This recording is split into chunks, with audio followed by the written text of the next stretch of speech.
It was a Tuesday in the conference room I'd built, and my wife was looking at me the way she looked at clients she intended to destroy. Patient, unhurried, already certain of the outcome. She slid a folder across the glass table the way you'd pass someone a lunch bill. And then she folded her hands and waited. Because Vivian never explained anything she could make you discover. "The company isn't yours anymore, Jean," she said. It never really was. 11 words. She didn't raise her voice. She didn't need to. I opened the folder. I read the first page twice. Then I set it down because my hands had started doing something I didn't want her to see. It wasn't the transfer language that did it. It wasn't even the $3.2 million. It was the second signature at the bottom of the page. The one I'd have recognized anywhere. Because I'd watched the hand that wrote it learn to hold a pen 20 years earlier. My son had already signed my life away. And judging by the ink, he'd done it months ago. The document was an operating agreement. Meridian Voice LLC, the crisis communications firm I'd founded in a rented room 30 years ago. The firm that put both our kids through school and both our cars in the garage, was listed as a minority holding of a company I had never heard of. Lyric & Co. The signatures on the transfer were dated 4 months earlier. One of them was Vivian's. The other, the one I couldn't stop looking at, belonged to Daniel.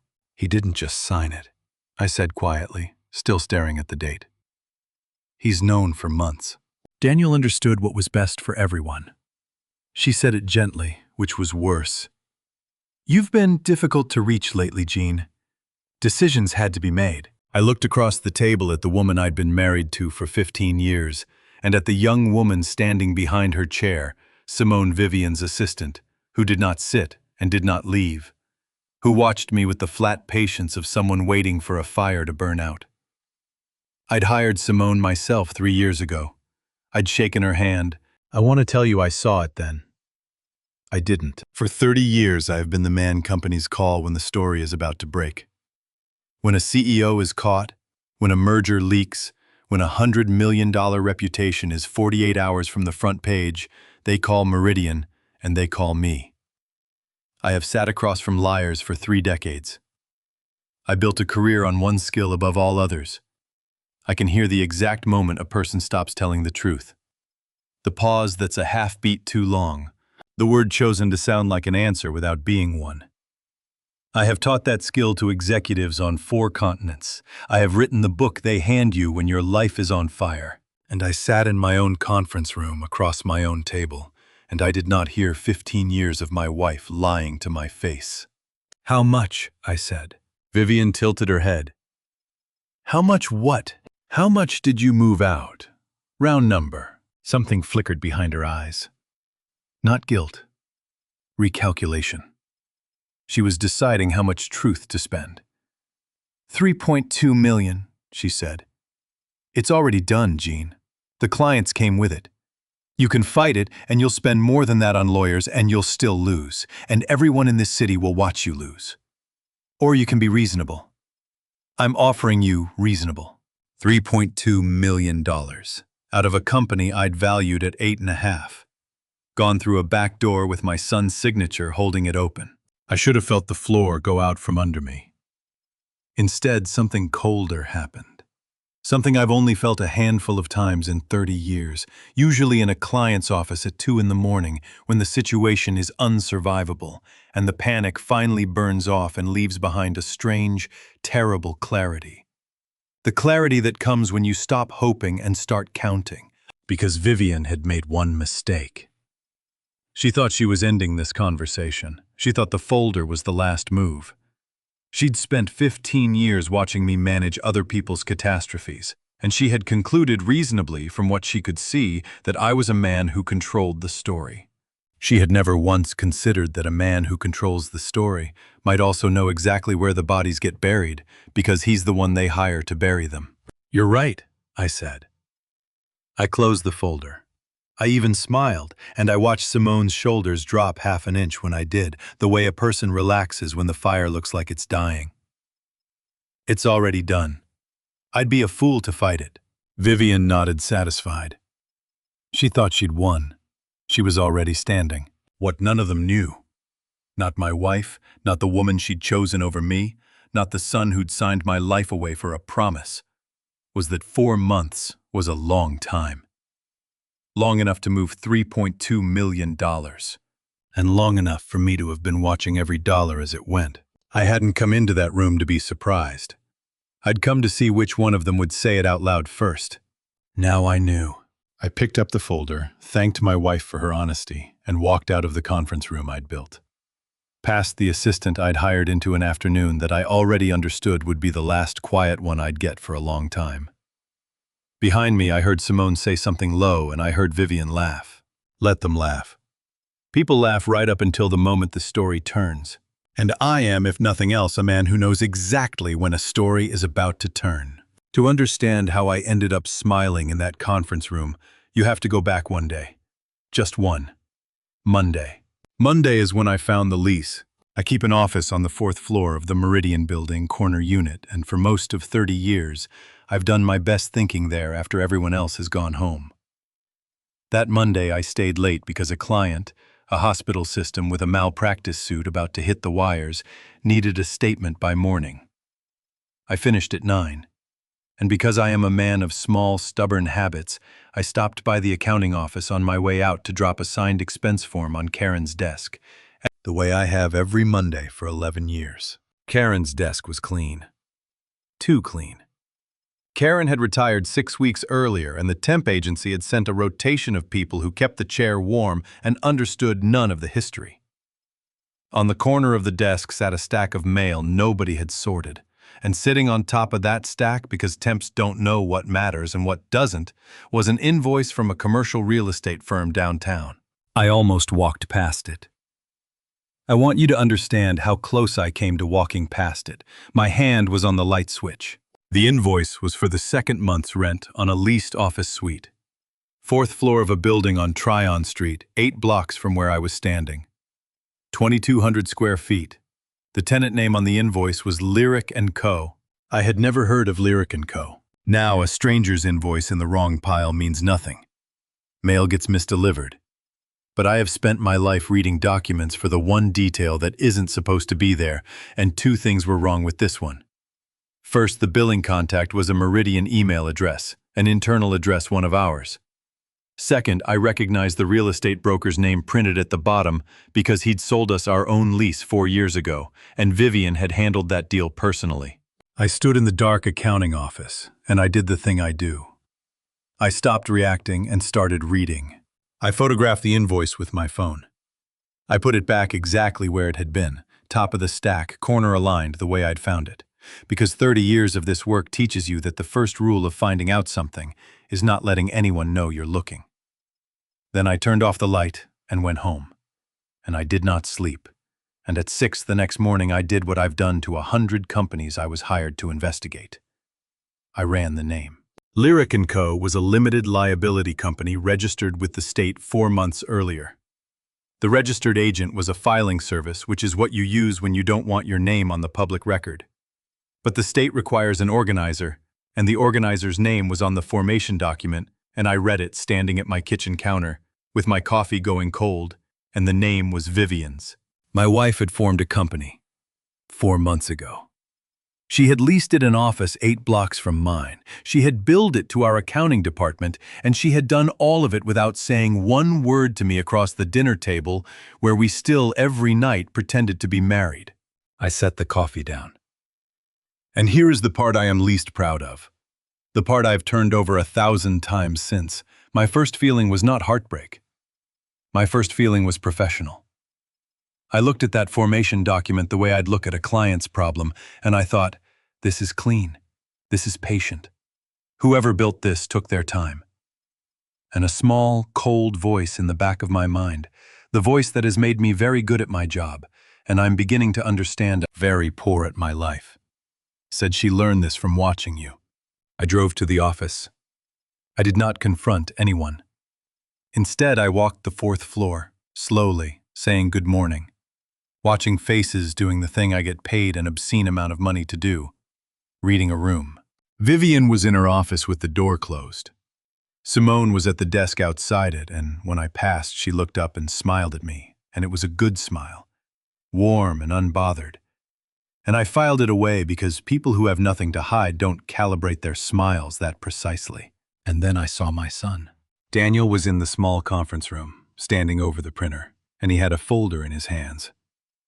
24 years old, my youngest, the boy I'd taught to ride a bike in the office parking lot on Sunday mornings because we couldn't afford a house with a driveway back then. He was reading something in that folder with an expression I'd never seen on him, not happy, not guilty exactly. The tight, careful face of a person carrying something heavy across a room full of people who mustn't know he's carrying it. "Morning," I said. Daniel's head came up too fast. He closed the folder against his chest, not casually the way you close a folder you're done with, but fast, the way you close a folder when someone walks in. "Hey, Dad." His eyes went to mine, and then away to the printer, to the window, anywhere. "Didn't know you were coming in early." "I own the place," I said, and I smiled, and I let it land as a joke. "For now." He laughed. It was the worst sound I'd heard in years because it came half a second too late. And my son, who has my eyes and his mother's chin and apparently her gift for the useful lie, could not hold my gaze while he made it. I've built a career on the half-second. On the beat that comes too late. I taught a room full of Fortune 500 executives once that the tell is never the lie itself. The tell is the delay. The mind has to travel from the truth it knows to the story it's decided to tell, and that journey takes time, and the time is where they give themselves away. My son's laugh was half a second late. I had heard that exact delay in boardrooms and depositions, in the voices of men about to lose everything. I had never once heard it at my own breakfast table, and I had certainly never expected to hear it come out of my own child. I said something easy about the coffee, and I walked to my office, and I closed the door, and I sat down. And I understood with the awful clarity I'd been fighting since the kitchen counter that whatever Vivian had built my son already knew about it. The only question left was what she'd promised him to buy his silence. I would have that answer within the week. And it would cost me more than the $3.2 million ever could. People assume a marriage that was a lie must have felt like a lie. Mine didn't. That's the part nobody warns you about. For 15 years I woke up next to a woman I believed I knew. And the belief was comfortable. And comfort is the most expensive thing a man like me can own. Because comfort is the one condition under which I stop investigating. Let me tell you how it started. Because the beginning explains the end. I met Vivian when Meridian was 11 years old, and I was drowning. My first marriage had ended. Daniel's mother, Ruth, a good woman who got tired of a man who took every 2 a.m. client call and missed every Sunday dinner. And I was raising a 9-year-old on weekends and running a firm that was bleeding senior staff to bigger agencies. I needed a creative director who could make crisis feel human. Everyone told me the best in the city was a woman named Vivian Cross, and that she'd never leave the agency she was at, and that I couldn't afford her anyway. I offered her the job over dinner. She turned it down. Then she looked at the numbers I'd scribbled on a napkin, the ones showing exactly how underwater we were, and she said, "You're not offering me a job. You're offering me a company that's about to fail. But I think you're the only person in this city who could turn it around, and I'd like to watch you do it." 2 years later, we were married. 4 years later, Meridian was the firm that got called when the story was about to break. And everyone in Charlotte knew Vivian Cross had built the creative engine that made us untouchable. I believed she loved me. I want to be honest with you because there's no version of this story where I come out clean. I believe she did love me once. Or loved something about me, the drowning man she could save, the company she could shape. What I never understood until it was far too late is that Vivian fell in love with the rescue. And once Meridian was saved, once there was nothing left to rescue, she began quietly to look for the next thing worth building. She just never told me that the next thing she wanted to build was a life without me in it. Simone came 3 years ago. I remember the interview because I did it myself. I still interviewed every hire, a habit from the lean years. Simone Delacroix, early 30s, a resume with just enough gaps to be interesting, and ease in the room that most people spend a decade learning. She'd worked in event production in a talent agency in 2 places that had folded. When I asked why she wanted an assistant's job when she'd run larger things, she said, "Because I'm tired of building other people's dreams and getting nothing when they come true." I thought it was the most honest thing anyone had said in that chair all year. I hired her to support the executive team. Within 6 months, she was Vivian's shadow. Within a year, they finished each other's sentences in meetings, and I thought, God help me, I actually thought it, how lucky that my wife found someone she works so well with. I have replayed that thought so many times it's worn smooth. The crisis expert. The man who reads the half-second delay. Sitting in meetings watching my wife fall in love across a conference table and feeling glad for her. There were signs. There are always signs. That's the cruelest part of my profession, that the signs are always there, and being able to read them for strangers does nothing to help you read them for yourself. Vivian started staying late on nights she used to come home. She got a second phone for the new client work. She stopped asking me about my day, and I was so relieved to skip the performance that I mistook her absence for peace. The marriage didn't feel like a lie. It felt like a marriage that had gotten quiet the way long marriages do. And I told myself, quiet was earned. Now walk back to Tuesday with me. Back to the conference room, the folder, the 11 words. Because you have to understand what it does to a man to learn all at once that the quiet wasn't peace. The quiet was a workspace. My wife hadn't grown distant because the marriage had cooled. She'd grown distant because she was busy building Lyric & Co., moving clients, drafting the documents that would end me, and doing all of it in the hours she used to spend pretending to love me. Every quiet dinner was a lie told with a closed mouth.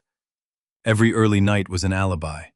The peace I'd been so grateful for was the sound of a woman working.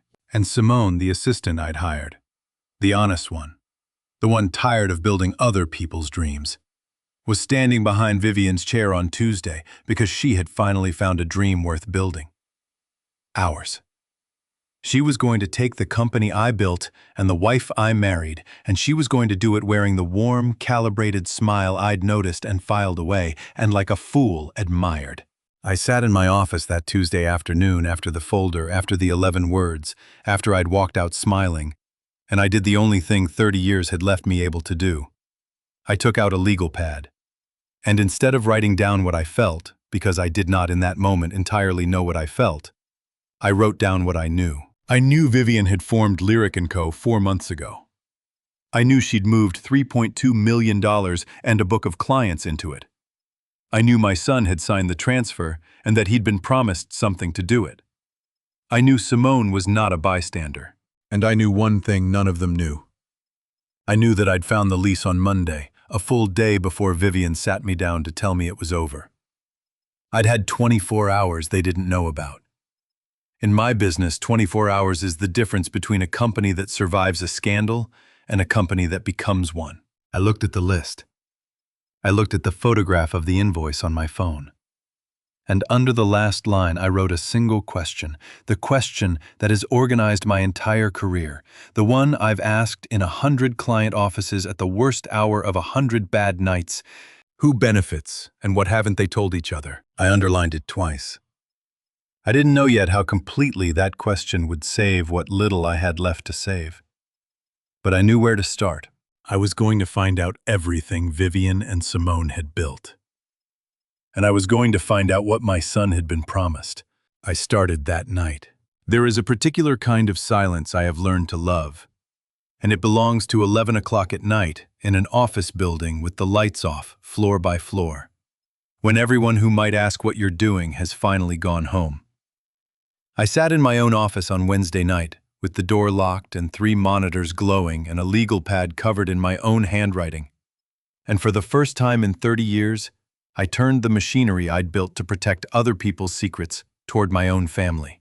I want you to understand what I actually do for a living, because it matters to everything that comes after. Crisis communications sounds to most people like spin, like teaching a guilty man to look innocent on television. It is the opposite of that.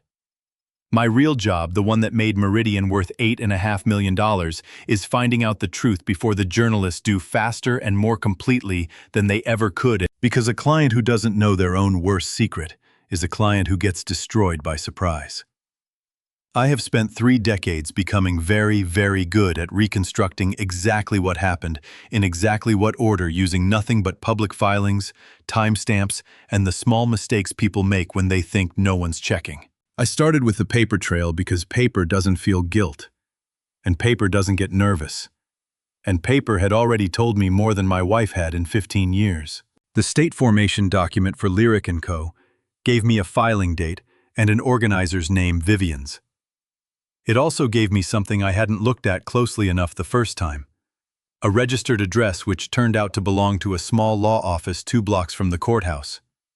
The kind of firm that files paperwork for people who want distance between their name and their business. I called the number on the filing the next morning, using a name and a voice I keep for exactly this purpose. A prospective client, cash flush, interested in retaining a firm for a sensitive formation matter.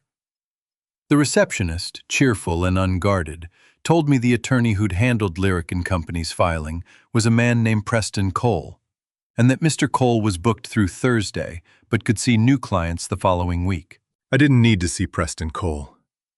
I needed his name, and now I had it. And a name is a thread, and I have spent 30 years learning how to pull a thread without the fabric noticing. Next, I went after the money itself. Meridian's outside accounting firm handled our books, but I still had read access to the general ledger, a courtesy Vivian had never bothered to revoke either. Because she'd forgotten I still checked it, or because she believed correctly for 15 years that I never would. I went back 4 months and found what I already suspected I'd find, a slow bleed. Not a single dramatic transfer, but 100 small ones disguised as vendor payments, contractor fees, creative consulting line items that had grown quarter over quarter from reasonable to absurd. Whoever built this had studied how I run audits. They'd broken the withdrawal into pieces too small to trip our usual review thresholds. It was patient work. It was good work. It was, I realized with a feeling I still can't fully name, work that looked exactly like something I would have taught a client to do if the client had been trying to hide something from a partner instead of steal from one. I cross-referenced the vendor names against Lyric & Co.'s registered address and found 4 of them routing back to the same law office, the same filing pattern, the same fingerprints. $3.2 million, and I could now trace nearly all of it, breadcrumb by breadcrumb, straight into the company my wife had built behind my back. Then I did the thing that told me this wasn't only about money. I pulled Lyric & Co.'s public-facing materials, a slide deck that had apparently gone out to 2 prospective clients already. The kind of pitch document creative agencies use to announce a new venture. It was polished. It was better than polished. It was the best work I'd seen out of my own creative department in years, which made a sick kind of sense once I understood who'd made it. The deck listed a 3-person leadership team: Vivian Cross, Chief Creative Officer; Simone Delacroix, Managing Partner. And a third name I recognized instantly because I'd helped choose it 24 years ago. Daniel Whitmore, Director of Client Strategy. My son wasn't just a signature on a transfer document. He had a title. He had a slide with his photograph on it taken, I now realized, on a Tuesday 6 weeks ago when he'd told me he was at a networking thing. And I had believed him because I believe my children the way other men believe gravity without ever checking. I sat back in my chair and looked at the 3 faces on that slide: my wife, the woman she loved, and my son and I. Felt something I recognized from 30 years of other people's disasters but had never once felt about my own life. It's a specific feeling, and there's no elegant name for it. It's the moment a client realizes the crisis isn't an accident, it's a plan.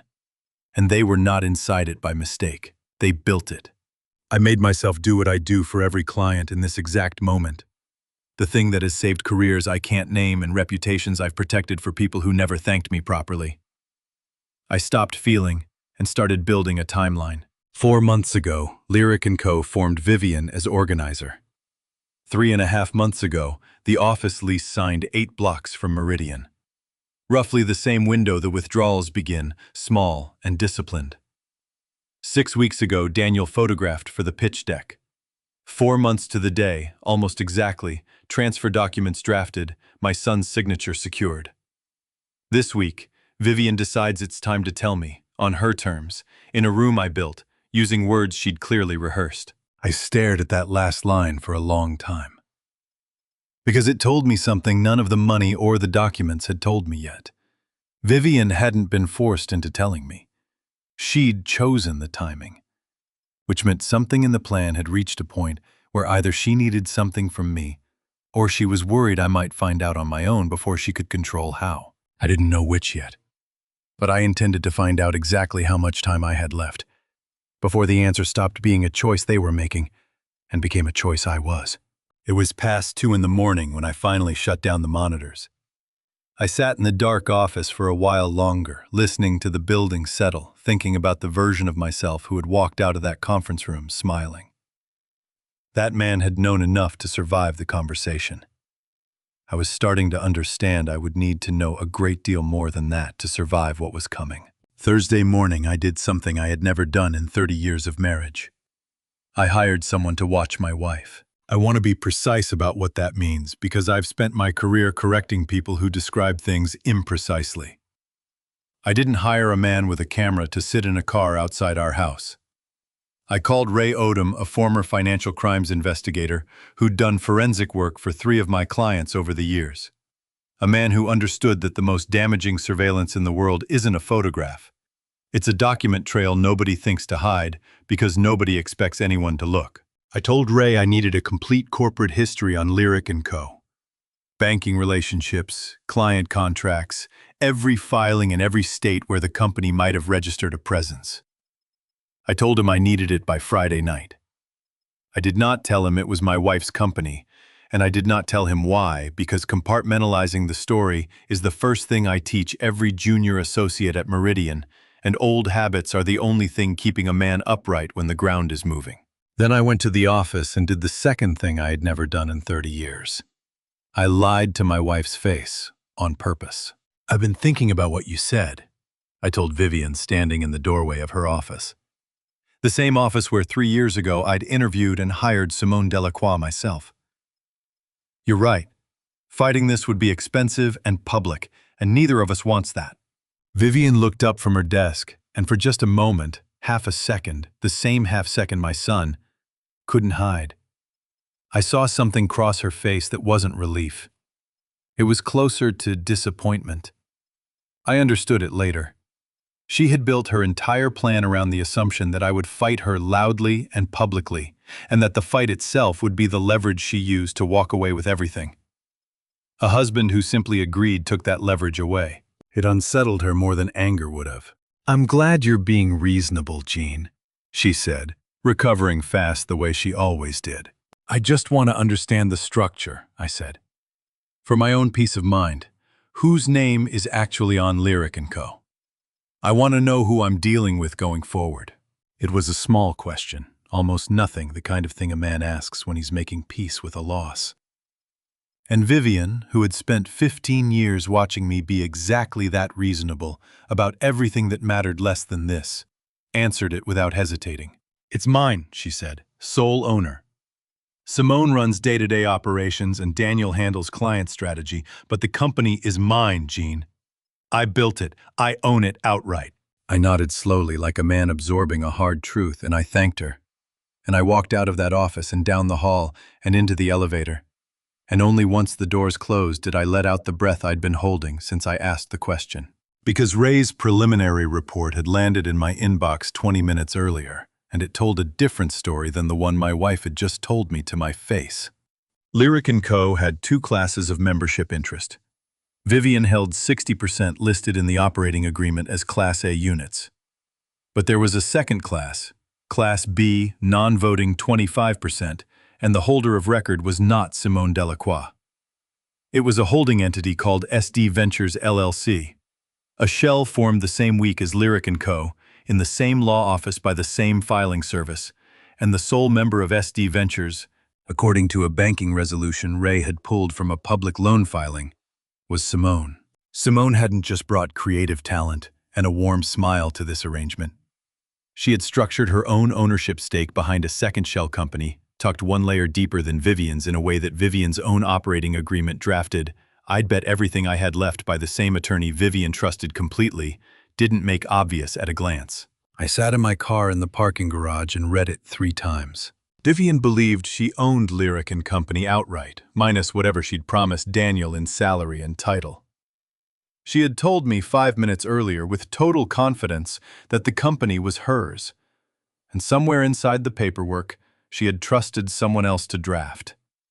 25% of it, a stake worth, at the company's current trajectory, well over $500,000 and rising fast, belonged to a shell entity controlled entirely by the woman she'd left me for. I don't know how to describe what I felt reading that filing, except to say it was the first moment since Tuesday that the ground under me stopped being only about loss. Because up until that second, I had understood this as a story about a wife who stopped loving her husband and a son who chose money over honesty. A simple story, an old one. The kind that ends with a divorce lawyer and a bitter Christmas. But Simone's shell company told me something Vivian didn't know yet, something I now knew and she didn't, which in my business is the only kind of advantage that ever actually matters. Simone Delacroix had not built a life with my wife. She had built a position, a quiet, deniable 25% position, structured by a lawyer Vivian trusted, tucked one signature away from Vivian's own understanding of what she owned. My wife thought she'd won. She thought she'd taken my company, my clients, and 15 years of my trust, and walked away clean with a woman who loved her. She did not yet know that the woman she loved had already started quietly to take it all from her too. I sat in that parking garage for a long time before I started the engine. Not because I was afraid, because for the first time since Tuesday, I understood exactly what kind of story I was standing inside. And I understood that I was not the only person in it who was about to lose something they thought was safe. I drove home. I made dinner. I said nothing at the table, and later that night, lying awake next to a woman who no longer loved me, married to a lie 15 years deep, I found myself thinking not about revenge, not yet, but about the question I'd underlined twice on my legal pad 3 nights before. Who benefits and what haven't they told each other? I was starting to understand that the answer to that question was going to matter far more than the $3.2 million ever had. Money I could rebuild. I had done it once before. From a rented room and a napkin full of numbers. What I did not yet know how to rebuild was a family that had turned out to be 3 separate people, each quietly building something the others didn't know about it. And I was only just beginning to understand how many more secrets were still waiting under the ones I'd already found. By Friday, I had a decision to make. And I want to walk you through it honestly because I think the decision itself matters more than anything else in this story. I had by then more than enough to end things loudly. Ray's report was thorough. The shell company, the vendor, fraud, the deck with my son's photograph on it. I could have called a family meeting that night. I could have put the evidence on the table, watched Vivian's face when she learned about Simone's hidden stake, watched Daniel's face when he understood his father knew everything, and let the whole structure collapse in one conversation. Every instinct I have as a father wanted that. I wanted to watch the exact moment the 3 of them realized I wasn't the man they thought they were dealing with. I sat with that instinct for a long time on Friday night, alone in my office, the city going dark outside my window, 1 floor of lights at a time. And then, I did the thing I have done for 30 years of clients and had never once done for myself. I asked what confrontation would actually accomplish. If I confronted them now, I would win an argument. I would not win anything else. Vivian would lawyer up within the hour. She'd have Preston Cole on the phone before I finished my sentence. And everything I'd learned about the shell company, the fraud, the timeline would become evidence in a fight instead of leverage in a resolution. Daniel would retreat behind his mother, the way frightened young men do, and I would lose whatever thin thread still connected me to my son. And Simone, the one person in this whole structure who I now understood was playing a game none of the others could see, would simply adjust. She'd had months to build this. She would need hours to protect it. I thought about every client I had ever coached through a scandal, and the lesson was always the same. The lesson I'd built a career on and somehow forgotten to apply to my own kitchen table. The people who survive a crisis are never the ones who react fastest. They're the ones who understand the whole shape of the story before they say a single word out loud. I did not yet understand the whole shape of this story. I knew Vivian had taken the company. I knew Daniel had signed for a promise. I knew Simone had built something underneath both of them that neither one could see. What I did not know was how close this was to breaking on its own without any help from me. And I have learned the hard way across 3 decades of other people's disasters that a structure built on secrets between people who supposedly love each other rarely holds for long.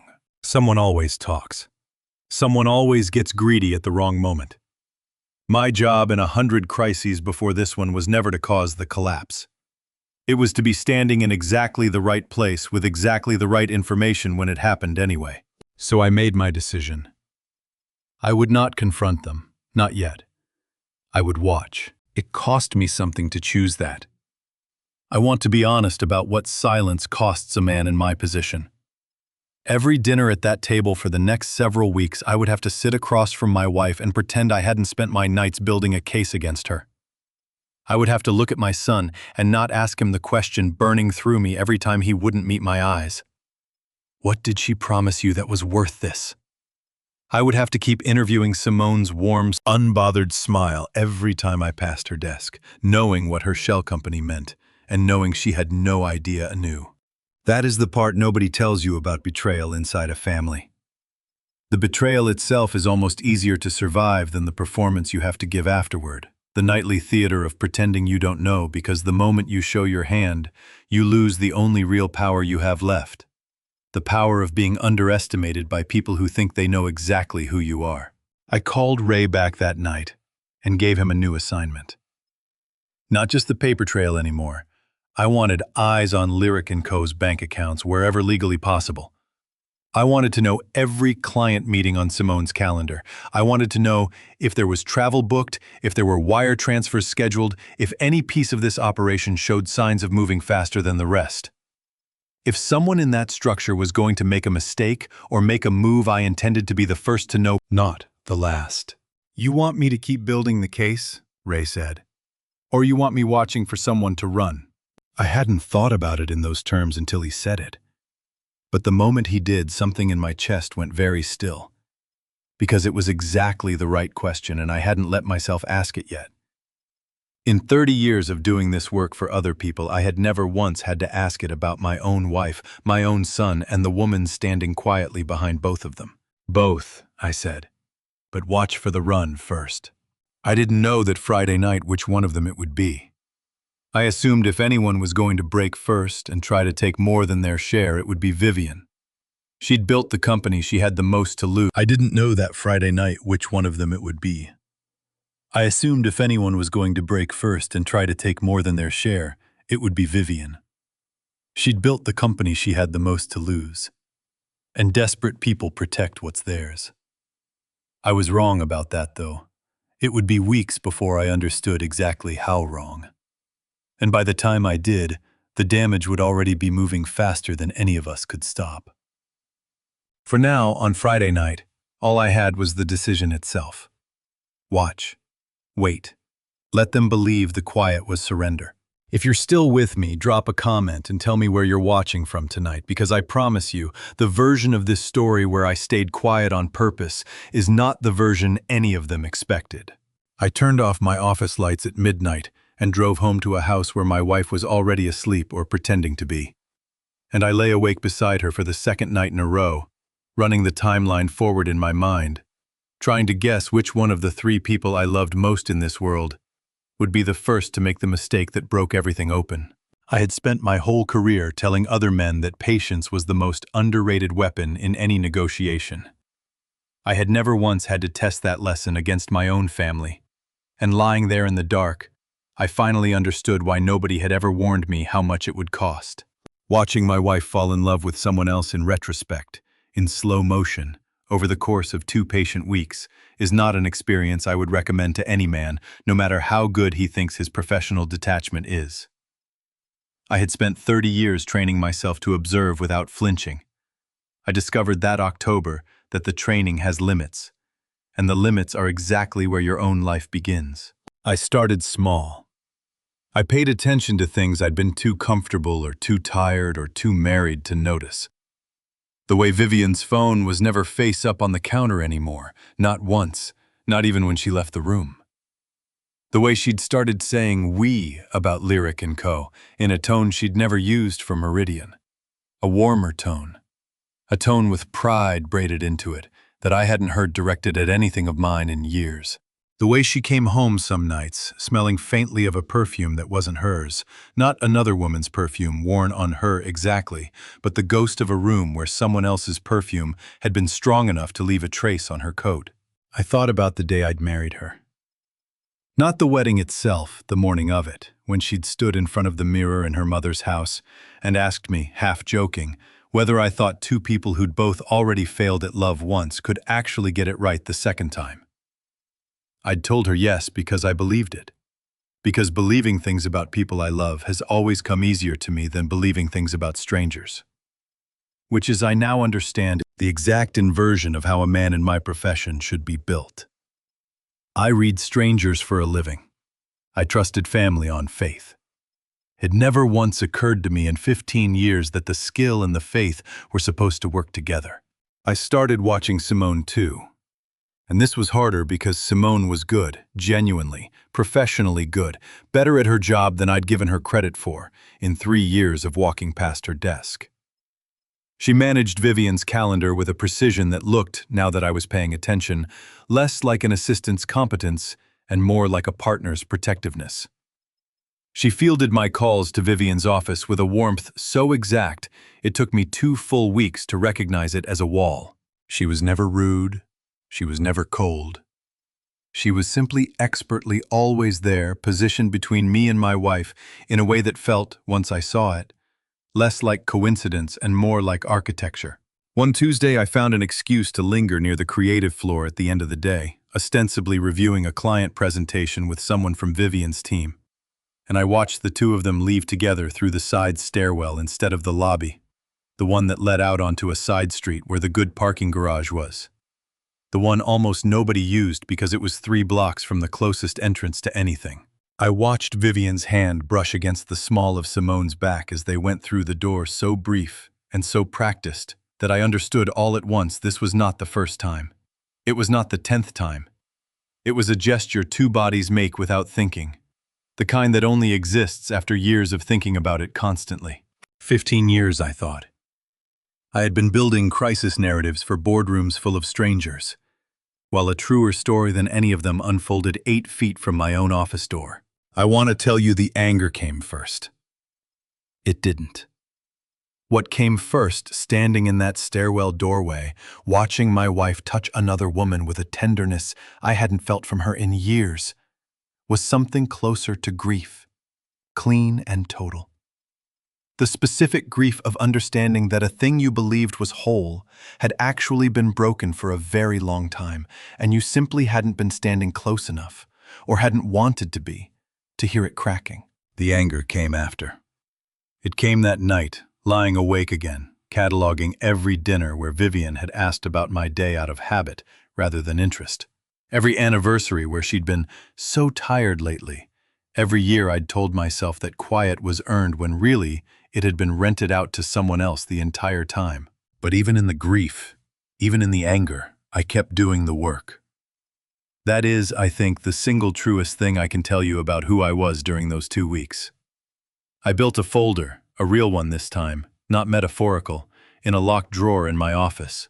And I filled it with everything Ray sent me, everything I confirmed with my own eyes, every date and name and dollar figure, because some old and stubborn part of me understood that grief without documentation was just a feeling, and feelings don't survive a fight. Evidence does. On the Thursday of that second week, Ray called me with something that stopped me mid-sentence, in a meeting I had to excuse myself from. "There's a wire," he said. "Small one, nothing that should matter on its own. $12,000 out of an SD Ventures account, Simone's shell into a personal account that isn't hers. It's not Vivian's either. I ran it twice." "Whose is it?" Ray was quiet for a second. The particular quiet of a man who's about to hand you a piece of information he already knows will change everything. "I don't have a name yet," he said. Just a bank in the Caymans and a routing number that doesn't connect to anyone we've been tracking so far. I stood in the hallway outside the meeting room with the phone against my ear, and for the first time since Tuesday, since the 11 words, since the folder my wife had slid across the table, I understood that I did not yet know the true shape of what I was dealing with. Vivian thought she'd built a company. Simone had built a company inside the company, and now, apparently, there was a fourth thread I hadn't even known to look for, running somewhere out past all three of them into a name none of us could see yet. "Find the name," I told Ray. "Whatever it costs, find the name." I said it quietly, standing alone in that hallway, and I meant it more than I had meant anything in 2 weeks. I went back into the meeting and finished it. I don't remember a single word anyone said. All I could think about sitting at that table nodding at numbers I wasn't reading was the mini stairwell gesture I'd watched 2 weeks earlier. The brush of a hand against a back. The practiced tenderness of two people who thought no one was paying attention. I had assumed, foolishly, that the worst secret in that stairwell was the affair itself. I was beginning to understand that the affair might turn out to be the smallest secret in the building. Ray called back 2 days later with the name. And it wasn't a name at all. It was a mirror. "The Cayman account," he said, "routes back through 2 more shells before it lands anywhere real. But I finally got underneath it.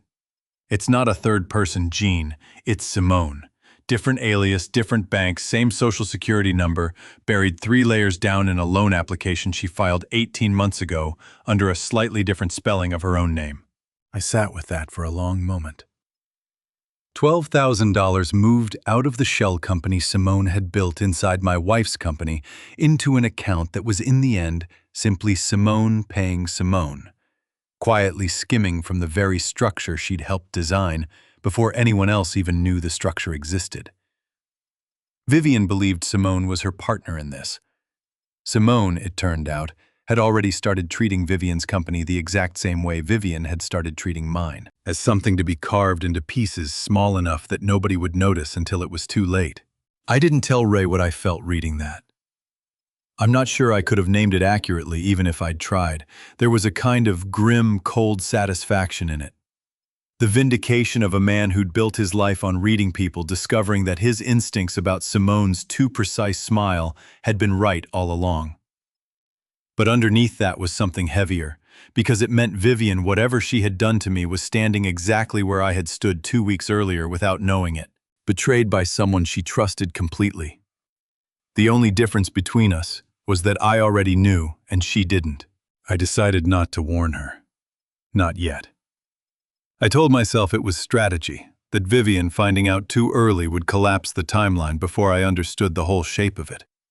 Before I knew what I needed to know about Daniel. That was true. It was also not the entire truth, and I'll admit the rest of it. Plainly, some smaller, uglier part of me wanted her to feel even briefly what I had been carrying alone for 2 weeks. I'm not proud of that. I'm only telling you because I promised myself going into this that I would tell it honestly, including the parts of me I don't like. What I could not put off any longer was Daniel. I invited him to lunch on a Saturday alone, no pretense of a family gathering, just his father asking to see him. He hesitated on the phone half a second, again, always half a second, and then said yes. And I heard underneath the yes something that sounded almost like relief, as if some part of him had been waiting weeks for someone to finally ask him to sit still long enough to talk. We met at a diner on the edge of town. Not a restaurant either of us would normally choose deliberately. Far from anywhere Vivian or Simone might walk in.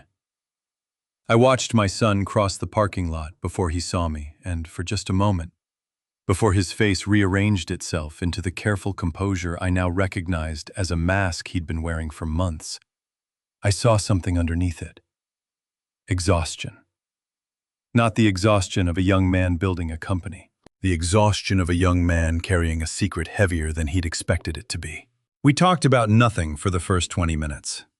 Baseball, his apartment, a girl he was seeing that he didn't want to talk about, which told me more than the conversation itself did. My son has never in 24 years been careful about what he shares with me. Watching him choose his words was like watching a stranger wearing his face. Finally, I set my coffee down and asked him directly, "Tell me about Lyric & Co." He went very still. "Dad, I know about the title, Daniel. Director of Client Strategy. I've seen the deck." I kept my voice level the way I would with a client on the worst day of their career. Because I understood, watching his face go pale, that if I let even a fraction of what I actually felt into my voice, he would shut the door completely, and I would never get it open again. "I'm not angry that you have a job there. I'm asking why you didn't tell me, and I'm asking what your mother promised you to keep it that way." My son looked down at his coffee for a long time. When he finally spoke, his voice was smaller than I'd heard it since he was a teenager. "She said if I kept quiet until the transition was finished, she'd give me 30% of Lyric & Company outright. No buy-in, no years of working my way up, like—" He stopped himself, but I understood the end of the sentence anyway. "Like you made me do at Meridian, unspoken but sitting right there between us. She said it was going to happen whether I helped or not, Dad. She said the only choice I actually had was whether I got something out of it or got left behind with you, watching everything I could have had go to someone else instead." There it was. The precise, surgical cruelty of it, not a lie exactly, but a story engineered to make betrayal feel like the only rational choice available. I recognized the technique because it was mine. It was the exact architecture I used to help frightened executives make impossible decisions feel survivable. My wife had learned to build a narrative from watching me build them for other people for 15 years, and she had used the skill expertly on our son. "Do you understand what she's actually done?" I asked him quietly. "Not to me. To you. She's made you a co-conspirator in defrauding your own father, and she's paid you in a promise that doesn't have a signature on it yet, does it?" Daniel's jaw tightened, and for a second I thought he was going to defend her. Instead, he said very quietly, "No, it doesn't." "Has she given you anything in writing?" He shook his head, and I watched something crack open behind his eyes. Not the full collapse I expected, not yet, but the first real fracture in whatever story he'd been telling himself to make this bearable.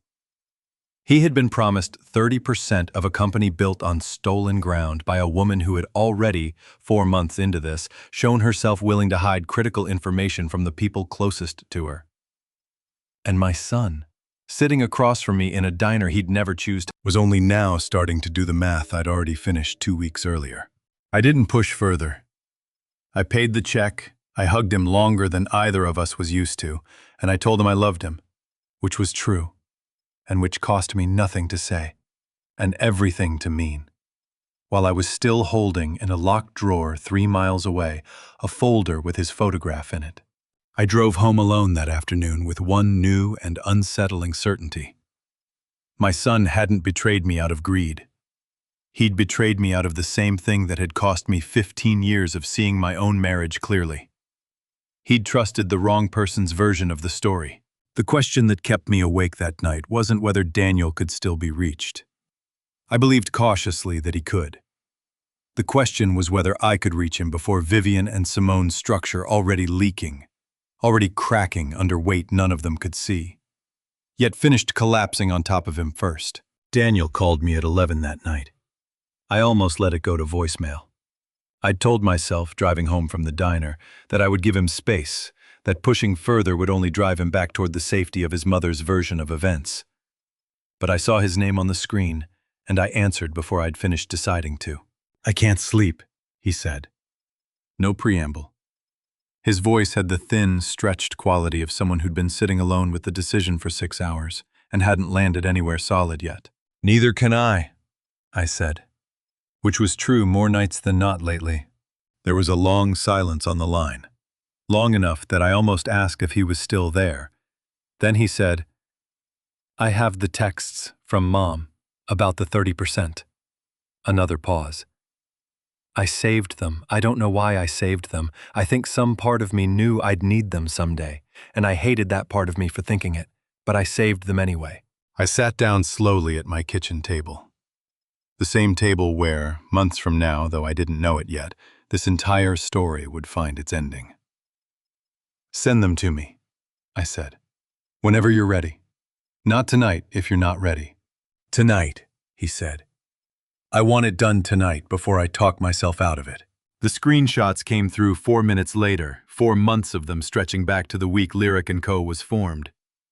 I read them standing at my counter with the phone lighting up my kitchen at 11:30 at night, and they told a story more precise and more damning than anything Ray had pulled from a public filing. Vivian's first message to Daniel 4 months earlier. I need you to trust me on this. Your father built something incredible, but he built it for himself, and I built half of it and got none of the credit. This is my turn. I want you with me. 3 weeks later, when Daniel had apparently pushed back, asked about telling me. Not yet.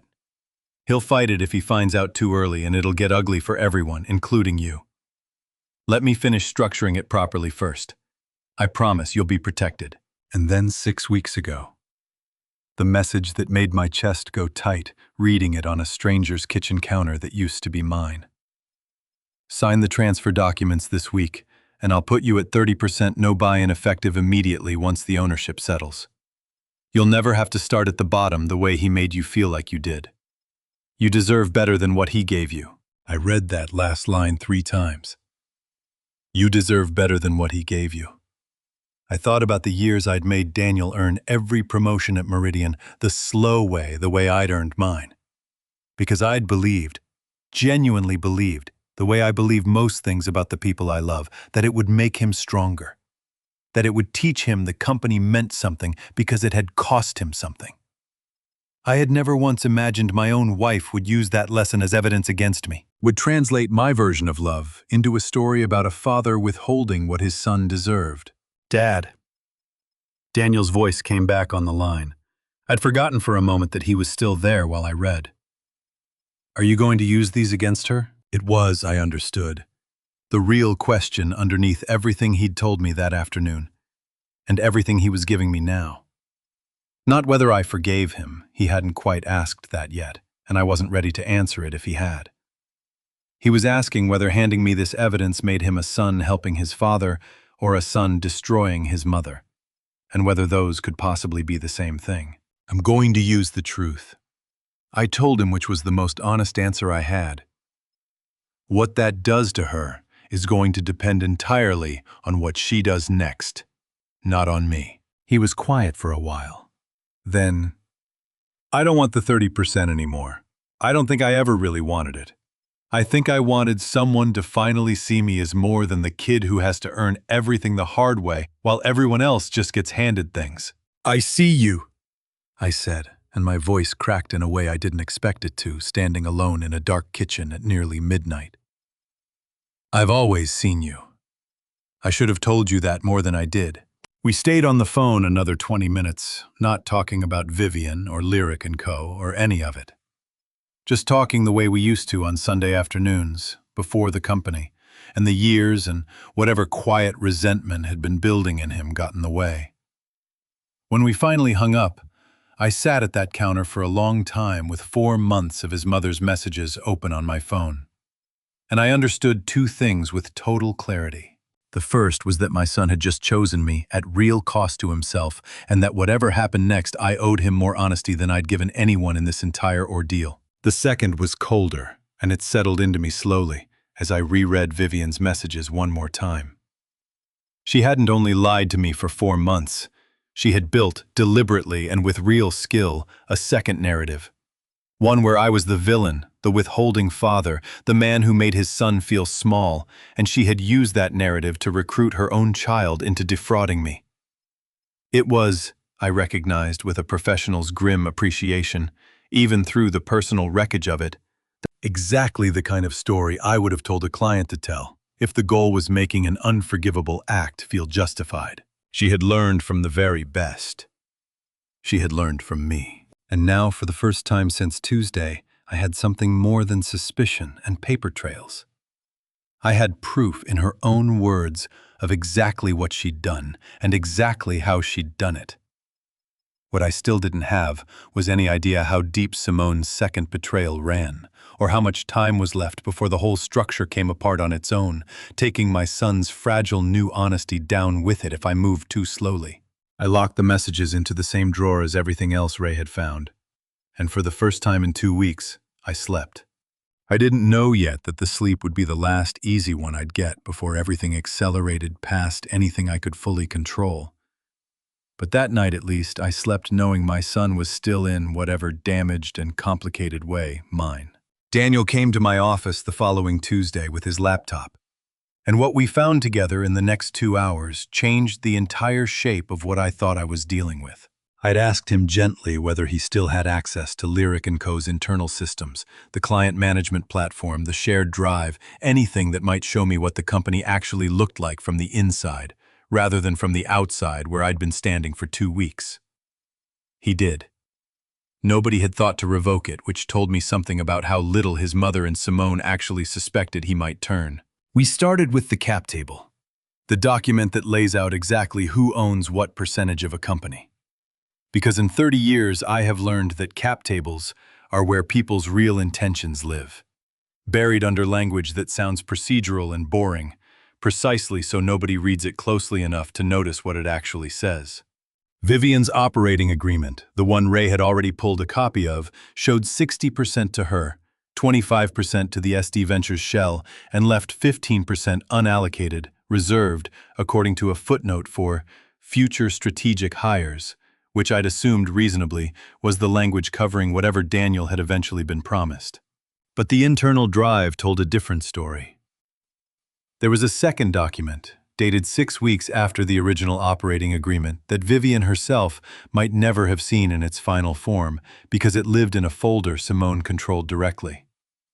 It was a convertible note, a loan that, under specific conditions, converts into ownership instead of being repaid in cash for $400,000, issued to Lyric & Co. by an investment vehicle called Coastal Bridge Partners.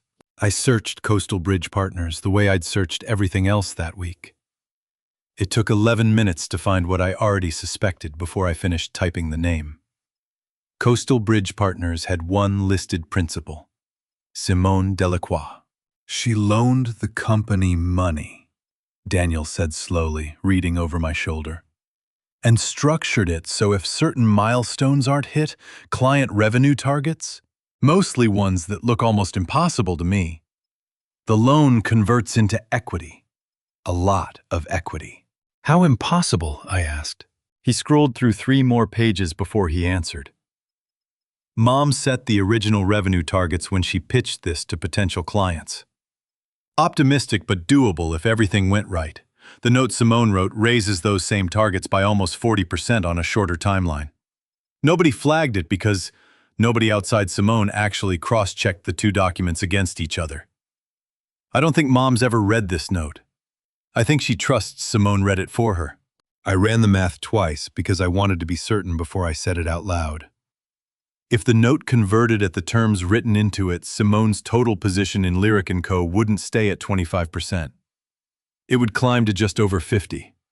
Quietly, contractually, with Vivian's own signature on the founding documents that had made the conversion possible in the first place, because Vivian, moving fast and trusting the woman she loved to handle the legal architecture, had never had an outside attorney review the note independently.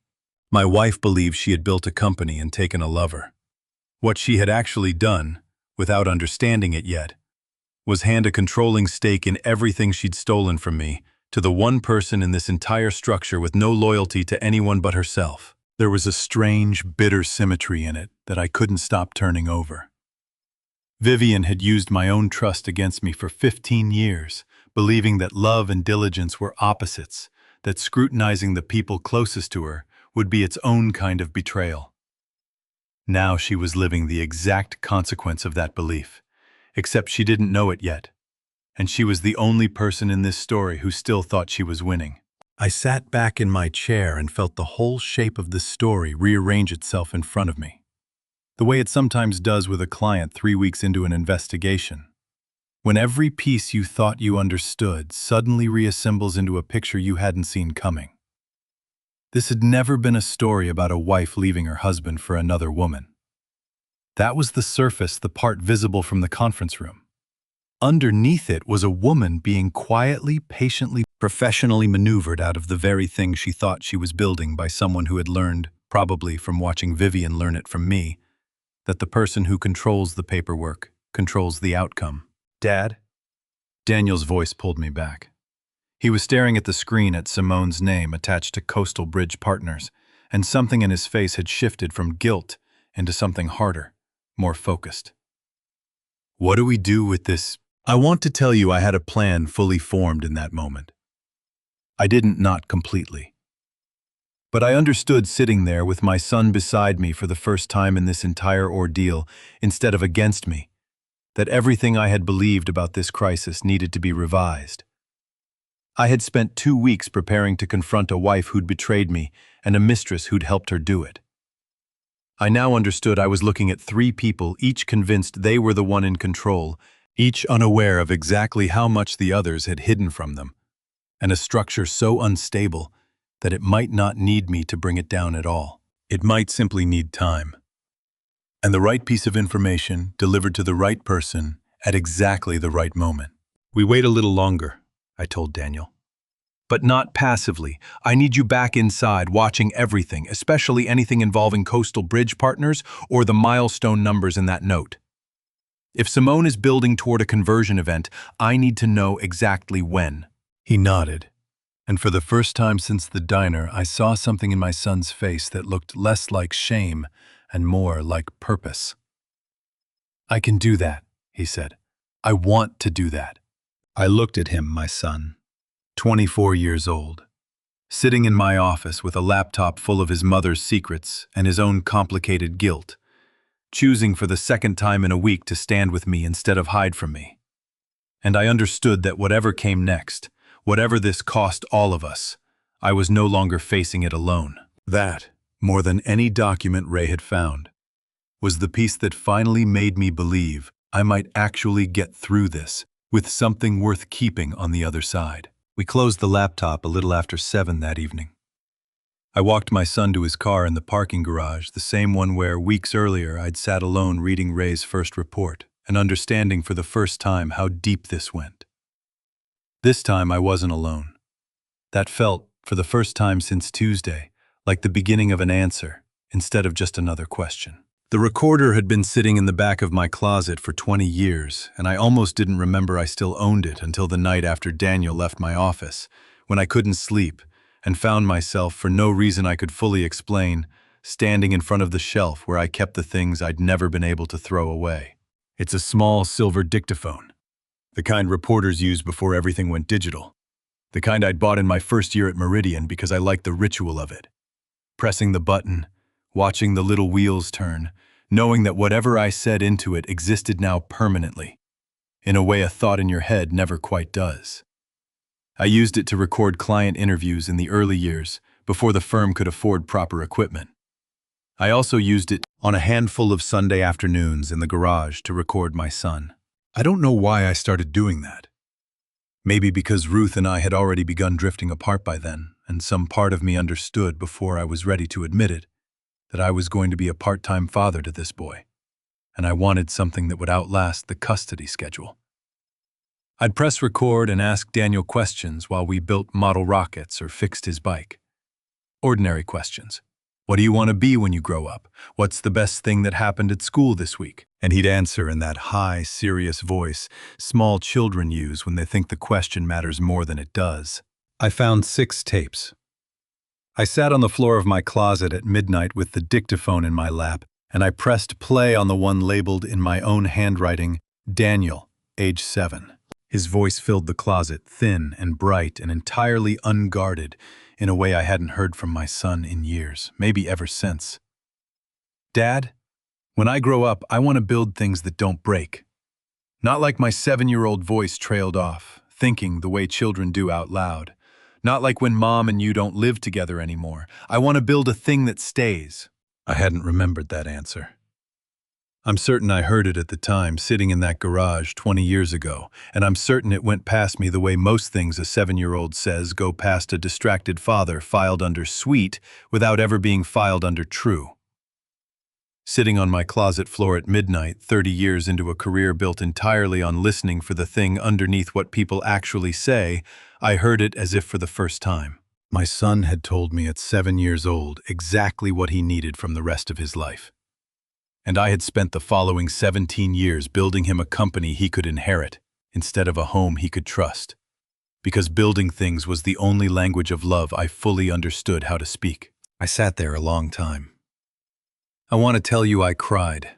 And there is a version of this where I did, quietly, alone in a closet at midnight, holding a dictaphone that was older than my son's understanding of what love was supposed to cost. I think that's true. I don't fully remember. What I remember clearly is the specific physical weight of understanding something about your own failures that you'd spent years successfully not understanding, and how much heavier that weight is than any of the anger I'd been carrying since Tuesday. Because here is what the tape made unbearably clear sitting in that closet, with the small silver machine warm from my hands. Daniel hadn't betrayed me because he was greedy or weak or easily manipulated by his mother, though all of that was in its way still true. He had betrayed me because a woman who understood exactly what he needed had offered him a version of the thing he'd asked for at 7 years old. Something that would stay. Something permanent. Something his own. And she had built that offer out of 30% of a stolen company because she knew with the same precision I use on frightened executives exactly which door in my son would open if she knocked on it correctly. I had spent 2 weeks angry at Vivian for using my professional instincts against my own family. Sitting in that closet, I understood something worse. She hadn't only used my instincts, she'd used my absence. Every Sunday I'd missed every game I hadn't made it to because a client was on fire somewhere. Every year I'd told myself the company was for him. All of it had left exactly the kind of empty space a patient person could eventually fill with a promise. I didn't call Daniel that night. It was almost 1 a.m. and there was nothing to say yet. That wouldn't have sounded at that hour like the beginning of an apology. Neither of us was ready to finish. Instead, I did something smaller. I found a blank tape, an old one, still in its plastic wrap from whenever I'd bought a box of them decades ago. And I loaded it into the dictaphone, and I pressed record, and I sat on my closet floor and said quietly into the machine everything I hadn't managed to say to my son out loud in 24 years, that I was proud of him, that I had built the wrong thing when I thought I was building the right one, that I intended to spend whatever time I had left proving to him that I understood the difference now. I didn't play it for him. Not yet. I put the tape in the drawer with everything else, Ray's reports, the screenshots, the folder with my son's photograph in it. And I understood closing that drawer that it belonged there for a different reason than any of the evidence. It wasn't proof of what had been done to me. It was proof of what I still owed. I turned off the closet light a little after 1 and finally slept. And for the first time since the 11 words in the conference room, I dreamed about something other than the folder Vivian had slid across the table. I dreamed about a garage and a model rocket and a boy's serious voice asking me questions that 20 years later I was only just beginning to know how to answer honestly. Some part of me understood even in sleep that the war I was still fighting with Vivian and Simone was in the end the smaller of the 2 battles in front of me. The larger one was quieter, and it didn't have a folder or a filing date or a wire transfer I could trace. It only had a closet full of old tapes and a son who was still somehow willing to sit across a diner table from a father who hadn't always earned the trust he was asking for again. By the following week, Daniel had given me enough from inside Lyric & Co. to understand that Simone's timeline was accelerating faster than any of us had anticipated, and I found myself facing a decision I hadn't expected to face this soon. The revenue milestones in Simone's convertible note came due in 6 weeks. Daniel's access to the shared drive showed a flurry of activity, new client contracts being backdated to make quarterly numbers look stronger than they were. A marketing push, funded by yet another round of small, disguised withdrawals from what remained of Meridian's stolen client relationships. All of it aimed with obvious precision at manufacturing exactly the growth figures the note required to convert. Someone was working very hard to make sure that in 6 weeks the ownership of Lyric & Co. would shift permanently, and it wasn't Vivian. I sat with the question for 3 days before I let myself say it out loud to Daniel, because I understood once I did that there was no walking it back. The question was simple, and it was the same question that has organized every difficult decision of my career. Do I warn Vivian? Or do I let this play out? I made a list of both outcomes, the way I make lists for every client on the worst night of their professional lives, because a list is the only tool I've ever found that reliably separates what I feel from what I actually know. Under warn her, I wrote, she might believe me, she might not. She has spent 4 months choosing Simone's version of reality over mine, and one conversation, however documented, might not undo that. She could also turn the warning into a weapon of her own, restructure the note herself, and end up in an even stronger position than before, while I lost the only advantage I had left, which was that nobody but Daniel and I understood the whole shape of what was happening. Under weight, I wrote a shorter list and a colder one. The structure fails on its own. It has to. A company built on 3 separate hidden betrayals cannot hold together indefinitely, no matter how good the paperwork looks on the surface. My job was never to cause that failure. It was only to be standing in exactly the right place when it happened with enough evidence in hand that nobody could talk their way past it afterward. Warning her had a version of appeal I won't pretend I didn't feel. Some part of me, the part that still, despite everything, had spent 15 years building a life with this woman, wanted to protect her from what was coming. I could call her tonight and tell her everything: the shell company, the Cayman wire, the note designed to strip her of the very thing she'd betrayed me to build. I could watch her understand in real time that the woman she loved had been playing a longer game than either of us. But I had learned across 3 decades of managing other people's disasters that warning someone before you understand the full shape of a threat rarely protects them. It only alerts them, and alerted people move fast, and fast movement destroys evidence before you've finished gathering it. If I called Vivian tonight, Simone would know within the hour.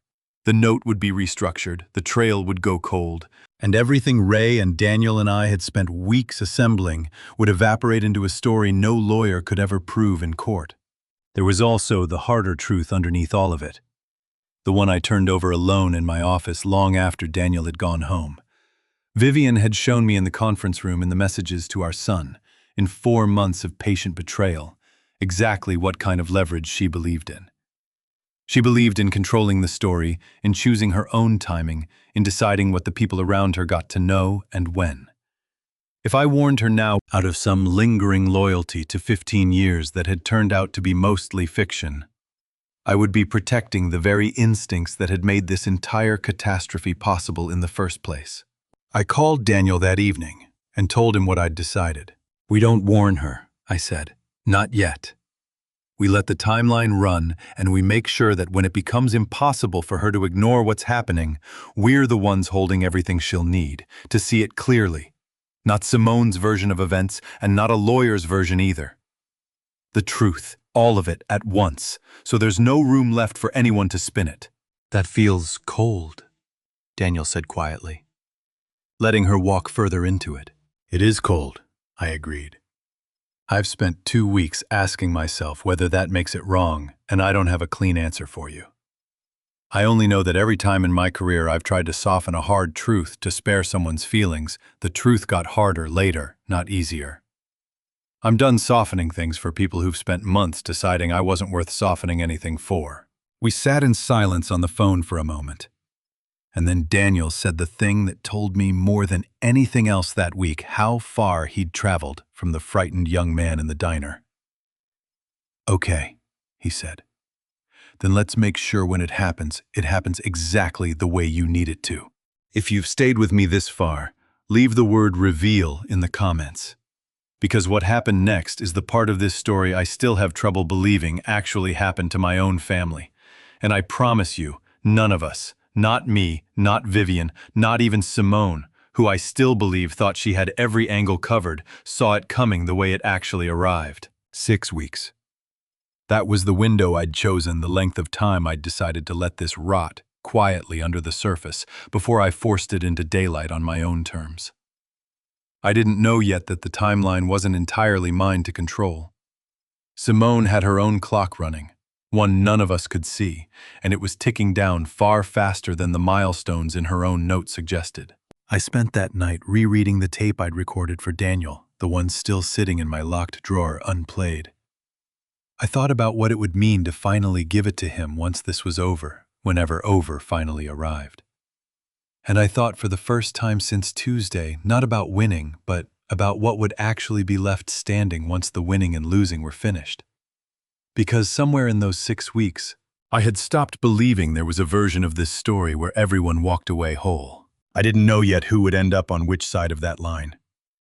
I only knew closing the drawer that night that I intended to be standing on solid ground when I found out.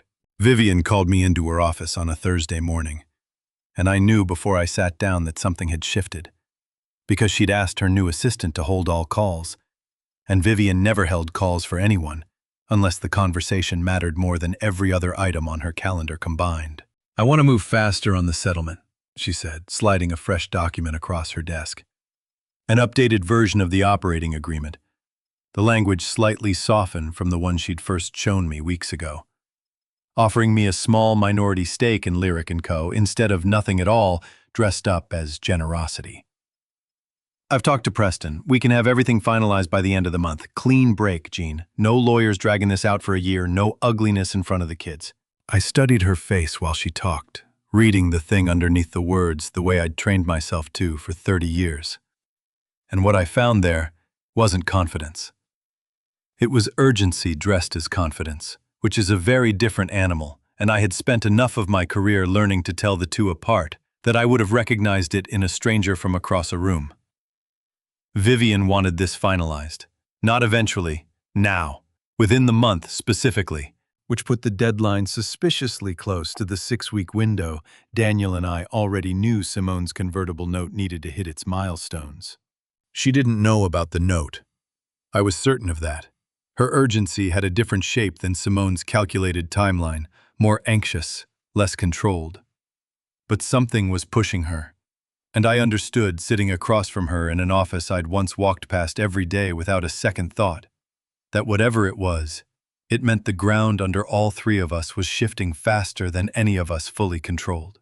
"I'll have my attorney review it," I said, which was true, and which bought me exactly the kind of time I needed, without giving her anything to push back against. "These things take the time they take, Vivian. You taught me that yourself, actually. Measure twice." Something flickered across her face, brief and unreadable, and for a moment I thought she might press harder. She didn't. She thanked me for being reasonable, the same word she'd used in the conference room weeks ago, and I left her office, understanding two things with equal clarity. The clock had accelerated, and I was no longer the only person in this story racing against a deadline I couldn't fully see. That night I did the thing I'd been quietly preparing for since the week I found the lease invoice on Karen's abandoned desk. I met with my own attorney, a woman named Delphine Voss, who'd handled Meridian's corporate work for a decade and who I trusted the way I trusted almost no one left in my life. And I asked her to help me do something small, precise, and entirely legal before the larger structure around me finished collapsing.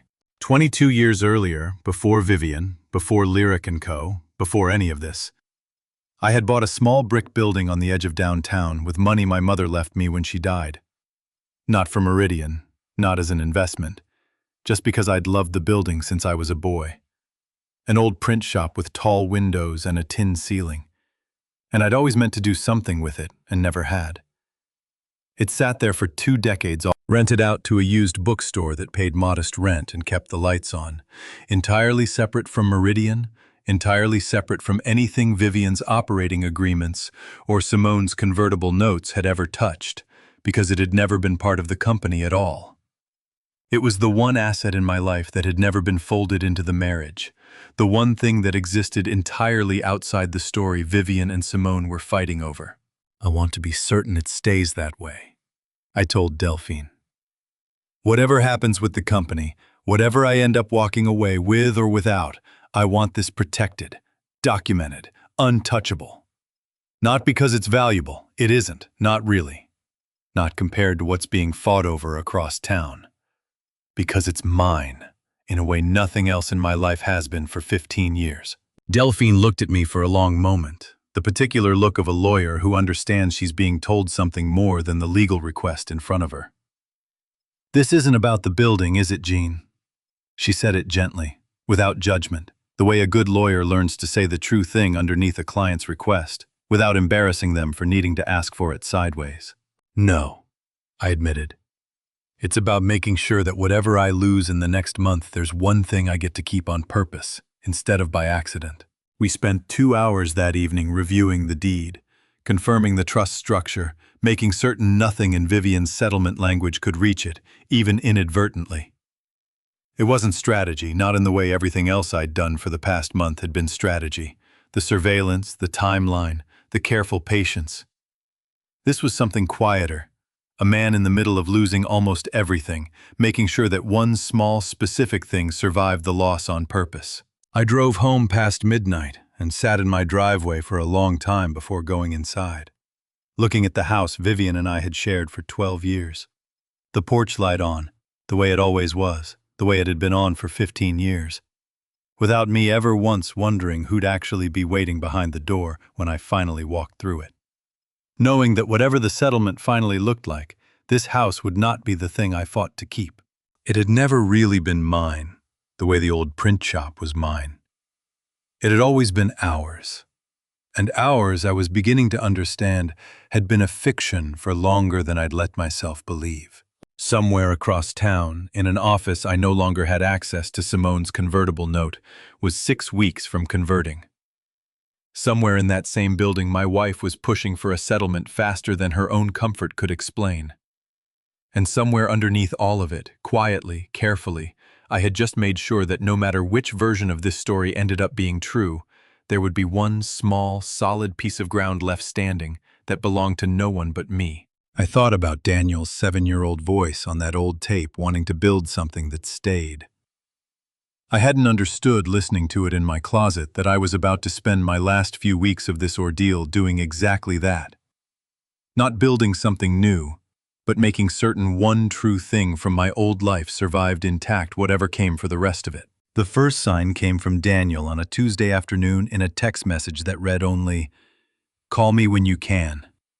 And something small in the wording of it, the absence of his usual, "Hey Dad," the clipped efficiency of it told me before I even called back that whatever he'd found had unsettled him badly. "There's a meeting on Simone's calendar," he said when I reached him from my car in the parking garage, keeping my voice low out of habit, even though I was alone. Not on the shared one.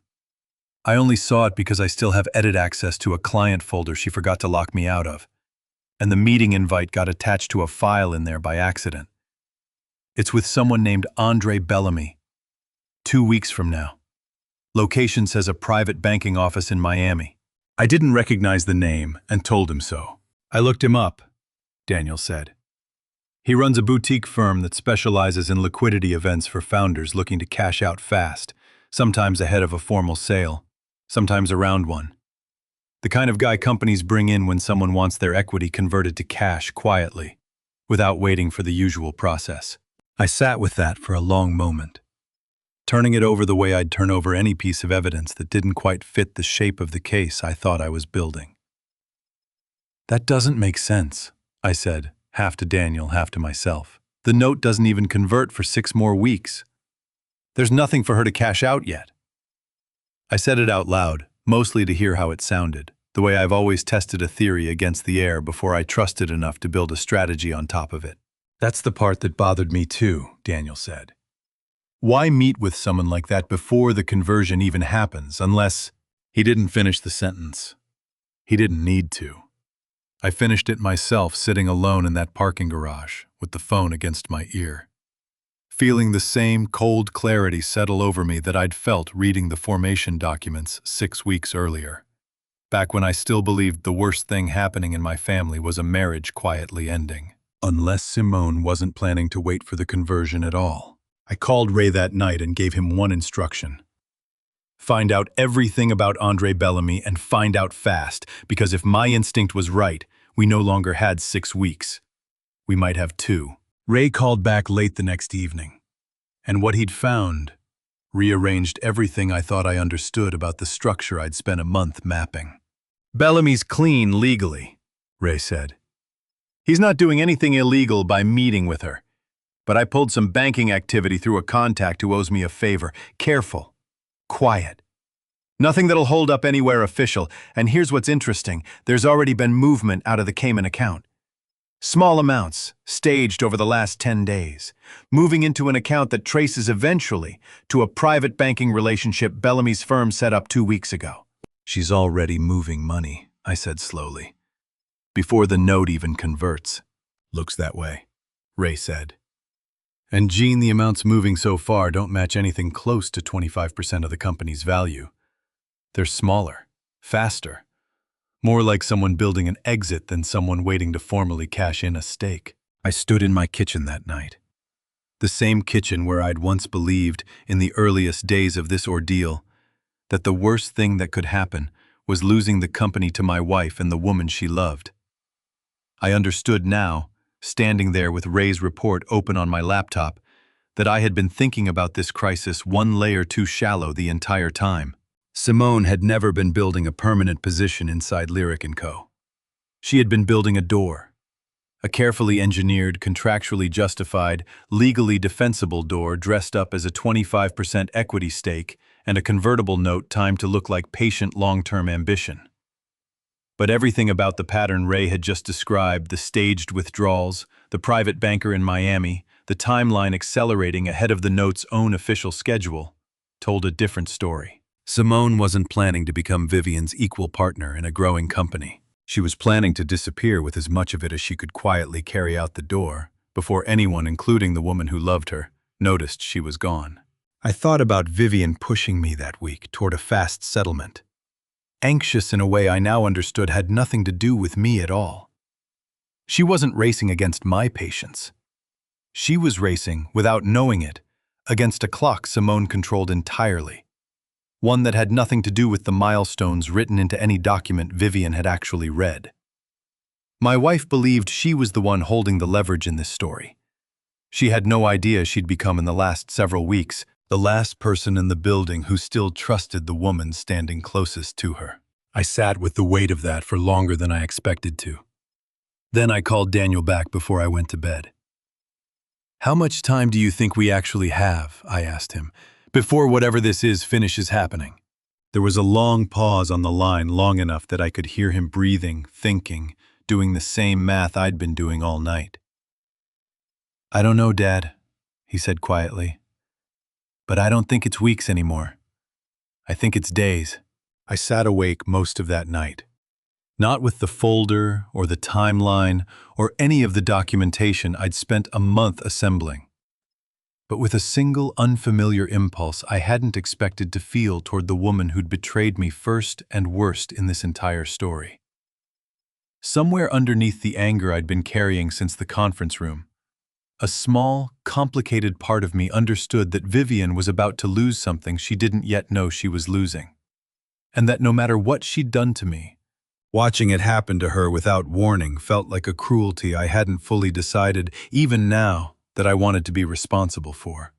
I thought about the 11 words she'd used to end our marriage. "The company isn't yours anymore, Jean. It never really was." I wondered, lying awake in the dark, whether Simone was planning to say something equally simple to her in a room somewhere soon, and whether Vivian would recognize the shape of that sentence when it finally came, the way I hadn't recognized it the first time it was aimed at me. Vivian filed for divorce on a Wednesday, 3 days after Daniel told me he thought we had days instead of weeks, and she did it the way she'd done everything else in this story, quietly, efficiently, without warning, and in a way clearly designed to force my hand before I was ready to move it. I learned about the filing from Delphine, not from my wife. She called me at the office, her voice careful in the specific way lawyers get careful when they're about to tell you something that's going to hurt. "Preston filed this morning," she said. "Irreconcilable differences, standard language, but Jean, there's an emergency motion attached. She's asking the court to freeze the settlement negotiations and impose an expedited timeline.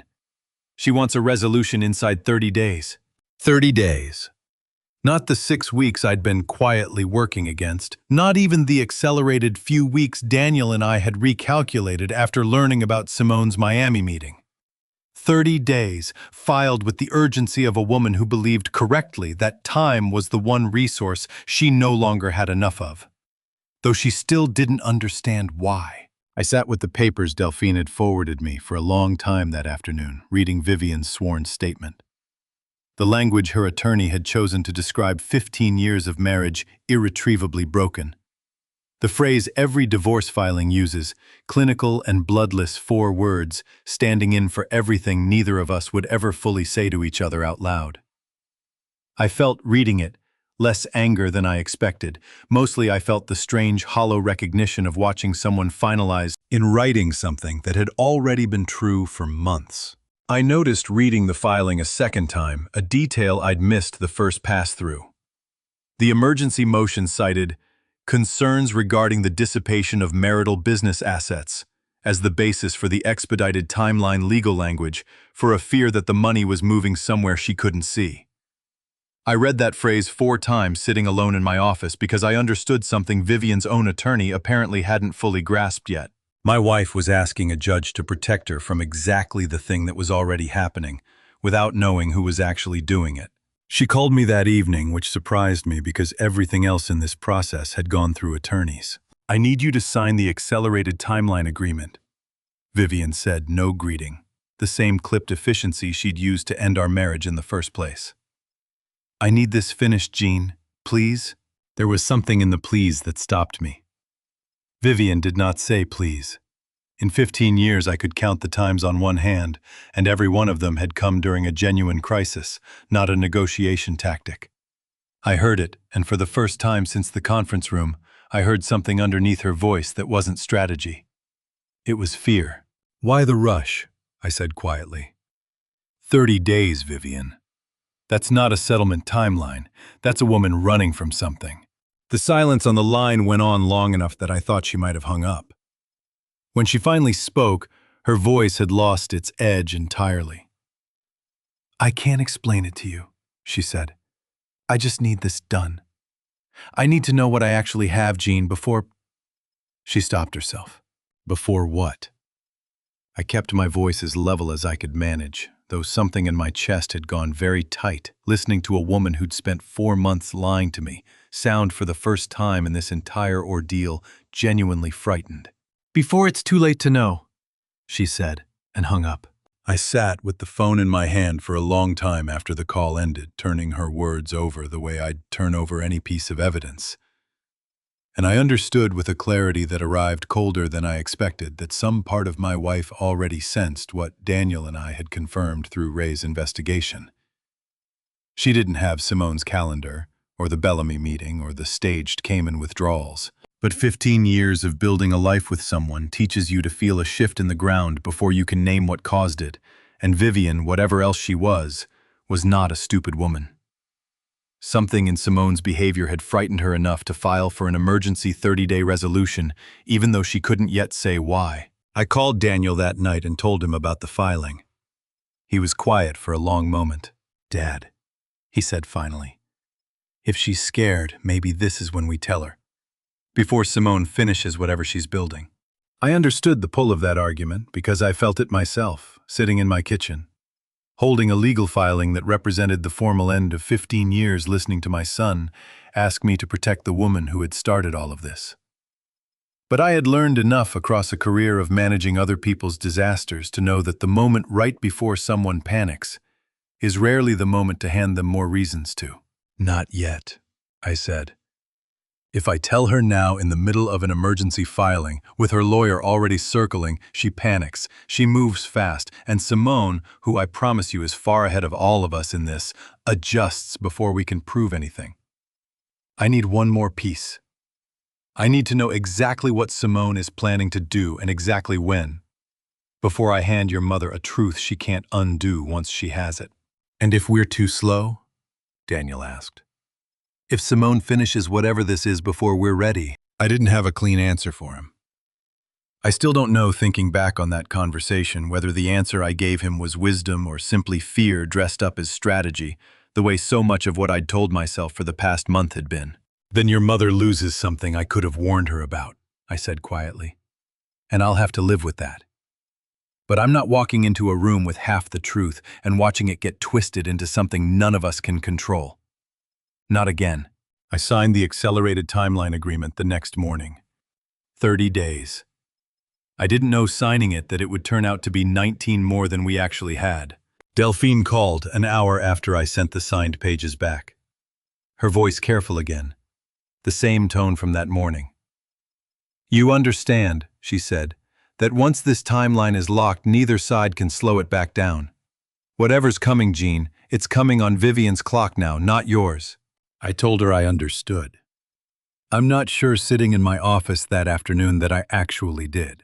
I want to explain before I tell you what happened next, exactly what I did, because I've turned it over enough times since to know it sits close to a line, even if I never once crossed into anything illegal. What I did was build a story. It's the only thing I've ever been truly excellent at. Ray had confirmed that Andre Bellamy's firm specialized in quiet liquidity events, the kind wealthy people arrange when they want to convert equity into cash without the usual formalities. I understood from 30 years of watching how people in that world actually operate that a firm like Bellamy's runs almost entirely on referrals and discretion. Nobody walks in cold. Somebody vouches for you first. So I became somebody.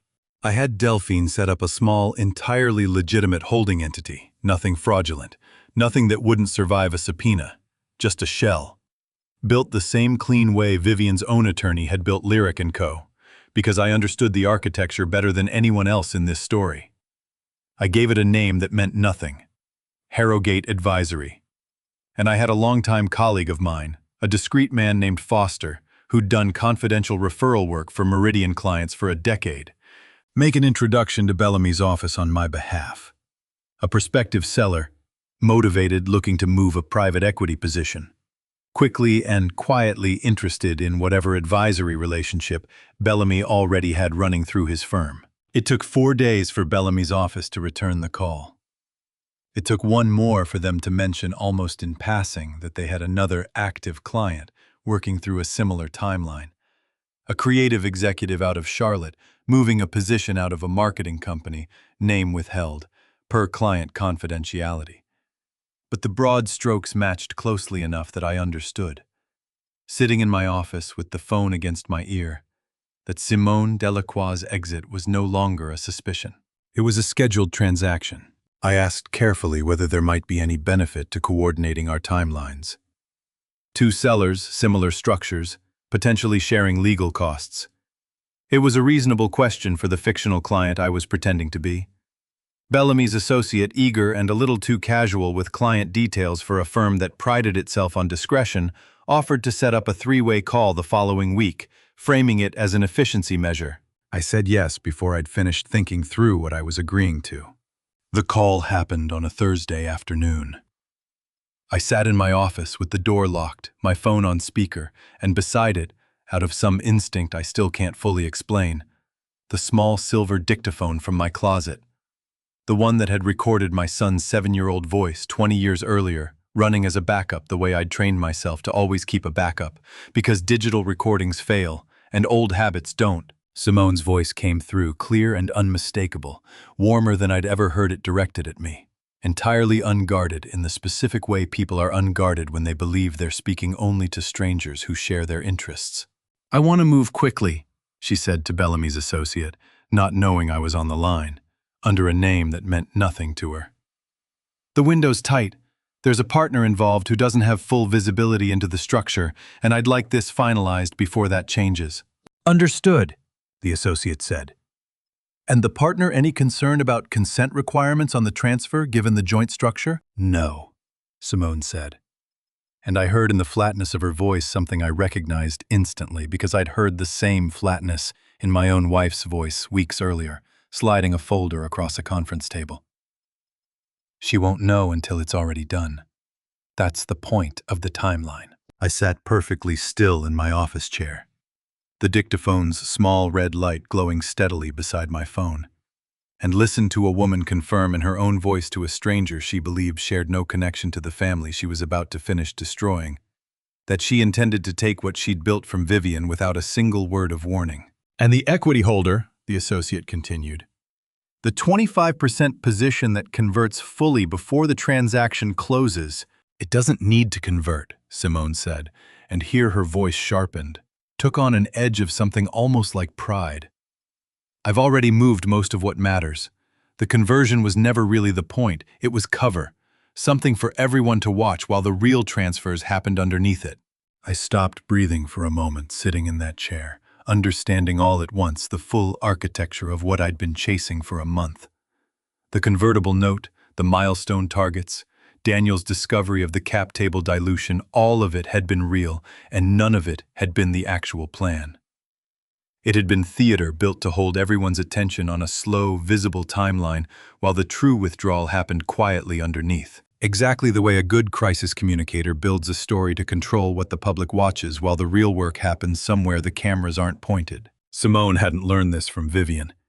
She'd learned it, I understood, with a bitterness I still haven't fully processed from watching this entire family operate for 3 years, from watching Vivian build one story to hide another, from watching me, on the rare occasions I'd let my guard down around the office, talk about exactly this kind of narrative misdirection with the easy confidence of a man who assumed no one close to him would ever use it against his own wife. The call ended 4 minutes later with a scheduled closing date. 11 days out. I sat in my office for a long time after I hung up the dictaphone. Still running, still recording. Nothing but my own breathing and the silence of a room where I had just learned with absolute certainty exactly how this story was going to end for my wife. Betrayed. Not once as I had been, but twice by 2 different people in 2 entirely different directions, and utterly unaware of either one until it was already finished. 11 days. I finally had the piece I'd been missing. What I still didn't have was any idea what I was going to do with it. I rewound the dictaphone tape and listened to Simone's voice one more time, that same flat certainty I'd heard from Vivian in the conference room weeks earlier. And I thought about how strange it was that the machine sitting on my desk had spent 20 years holding nothing but a boy's innocent answers about rockets and school. And now, in the space of one afternoon, it had become the single most important piece of evidence in the collapse of my entire family. I labeled the tape carefully the way I once labeled Daniel's, and I locked it in the drawer with everything else. Then I sat at my desk long after the office had emptied out around me, trying to decide what a man does with the truth once he finally has all of it, and finds that having it doesn't feel anything like the victory he expected. I sat with the tape locked in that drawer for 2 full days before I made the decision. And I want to tell you honestly that I don't think either version of the choice would have been wrong. I've counseled clients through worse dilemmas than this one, and I've always believed the honest answer in a genuine crisis is rarely clean. This one certainly wasn't. Part of me wanted to let it happen exactly the way I'd planned from the beginning. Watch the timeline run out. Let Simone close her quiet exit. Let Vivian discover the betrayal on her own in her own time, the same brutal way I'd discovered mine. A folder, a phone call, 11 words that changed everything in an instant. There was a version of justice in that. Vivian had built her entire plan against me on the theory that people who love you don't necessarily protect you from the truth if the truth is inconvenient to their timeline. Some cold, wounded part of me wanted her to learn exactly how that theory felt from the other side. But I kept thinking about the tape in my closet. The one with my own voice on it. The one I still hadn't played for Daniel. I kept thinking about a father who'd spent 24 years believing that withholding hard things was a kind of protection, and how wrong that belief had turned out to be for both of us. And I understood finally, sitting alone in my office on the second night, that if I let Vivian walk into Simone's betrayal without a word of warning, purely because some part of me wanted her to feel what I'd felt, I would not be delivering justice. I would simply be becoming the next person in this story who decided her pain was an acceptable price for someone else's satisfaction. I called Daniel first. "I'm going to tell her," I said. "Tonight if she'll see me." He was quiet for a moment, and then softly, "I think that's the right call, Dad. I think Mom's done a lot of things I don't understand, but I don't think she deserves to find out the way you did." I drove to the house that evening. The house that would not much longer be mine, to walk into unannounced. And I found Vivian at the kitchen table, alone, a glass of wine in front of her that looked untouched. Staring at nothing in particular, The way people stare when the ground beneath them has already started shifting and they haven't yet found the words to explain why. "I need to tell you something," I said, sitting across from her without being asked. "And I need you to actually listen because I don't think you have very much time." She looked up and something in my voice must have carried more weight than she expected. Because for the first time in this entire ordeal, she didn't reach for control of the conversation. She just nodded. I told her everything. The lease invoice on Karen's abandoned desk. The formation documents, Simone's shell company tucked one layer beneath her own. The convertible note, the accelerated milestones, the Miami meeting, and finally the recorded call, Simone's own voice, flat and certain, telling a stranger that Vivian wouldn't know until it was already done. I watched my wife's face while I talked. And I want to tell you it was not satisfying to watch. I had imagined this moment in the darker corners of the last month as something closer to vindication. It wasn't. It was watching a woman I had loved for 15 years understand in real time that the person she'd sacrificed her marriage and her integrity for had been quietly building an exit out of both of them the entire time. "When?" she finally said, her voice barely above a whisper. "When does it close?" I looked at my watch, though I already knew the answer. Had known it for 2 days, had done the math a dozen times sitting alone in my office. "Tomorrow morning," I said. 11 o'clock. Vivian's face went through something I have no name for. Something beyond anger, beyond grief. Closer to the specific vertigo of understanding that you have run out of time to fix the exact thing you most needed to fix. She stood up so fast her chair scraped hard against the floor, already reaching for her phone, already trying to call Simone, already trying to do in one panicked night what should have taken weeks of careful, documented legal maneuvering. "Vivian?" I said, standing too, catching her arm gently, before she could bolt out the door into a fight she had no way to win in the next 12 hours. "Listen to me. If you go after her tonight, unprepared, alone, she'll have time to move whatever's left before morning. You need Delphine. You need a court order, not a confrontation. You need to do this the right way, or you'll hand her the exact chaos she needs to disappear clean." "You're telling me how to protect what's mine," Vivian said, her voice cracking somewhere between fury and disbelief. "After everything I did to you." "I'm telling you the truth," I said quietly. "Because somebody should have told me the truth in time to matter, and nobody did. I'm not doing this for you, Vivian. I'm doing it because I still believe, after everything, that this isn't who either of us actually wants to be." I called Delphine from Vivian's kitchen that night. I called Ray. I called Daniel. Between the 4 of us, we spent the next several hours building the fastest emergency filing any of us had ever assembled, racing a clock that had 11 hours left on it, trying to save something for a woman who had spent 4 months trying to take everything from me. I didn't know, sitting in that kitchen at 2 in the morning, watching my wife cry for the first time since this entire nightmare began, whether we would be fast enough. I only knew that whatever happened at 11 o'clock the next morning, I had done the one thing none of them had done for me. I had told her the truth in time for it to still matter, even if it turned out not to be in time enough to save her. Delphine managed to get an emergency filing in front of a duty judge by 6 that morning. A temporary restraining order aimed at freezing any transfer connected to Lyric & Co. and Coastal Bridge Partners pending review. It was thin, hastily built. Exactly the kind of filing that works only if it reaches the right desk before the wrong transaction clears. Ray sat outside the bank's downtown branch by 7, watching for anyone matching Simone's description, though none of us were entirely sure what watching would actually accomplish if she'd already moved past the point where watching mattered. I sat in my car outside Vivian's house until dawn. Not because there was anything more useful for me to do, but because I found I couldn't make myself leave her alone with what was coming, whatever it turned out to be. Ray called at 10:52 that morning, 8 minutes before the scheduled closing, and I could hear in the tightness of his voice that whatever he was about to tell me wasn't the outcome any of us had spent the night hoping for. "She's here," he said. "Walked in 20 minutes ago. I've got the TRO in hand, but Gene, the branch manager, says he needs to verify it through the court's clerk office before he can freeze anything, and the clerk's line isn't picking up yet. It's a small branch. They don't move fast on emergency paper. I stood in Delphine's office with Vivian beside me, both of us staring at a speakerphone, the way you'd stare at a bomb you couldn't see the timer on. "How long?" Vivian said, her voice steady now, in a way it hadn't been all night. The particular calm that arrives after a person has finished panicking and settled into simply enduring whatever comes next. "I don't know," Ray said. "Minutes, maybe?" I'm standing 15 feet from her right now, trying not to look like I'm standing 15 feet from her. We waited.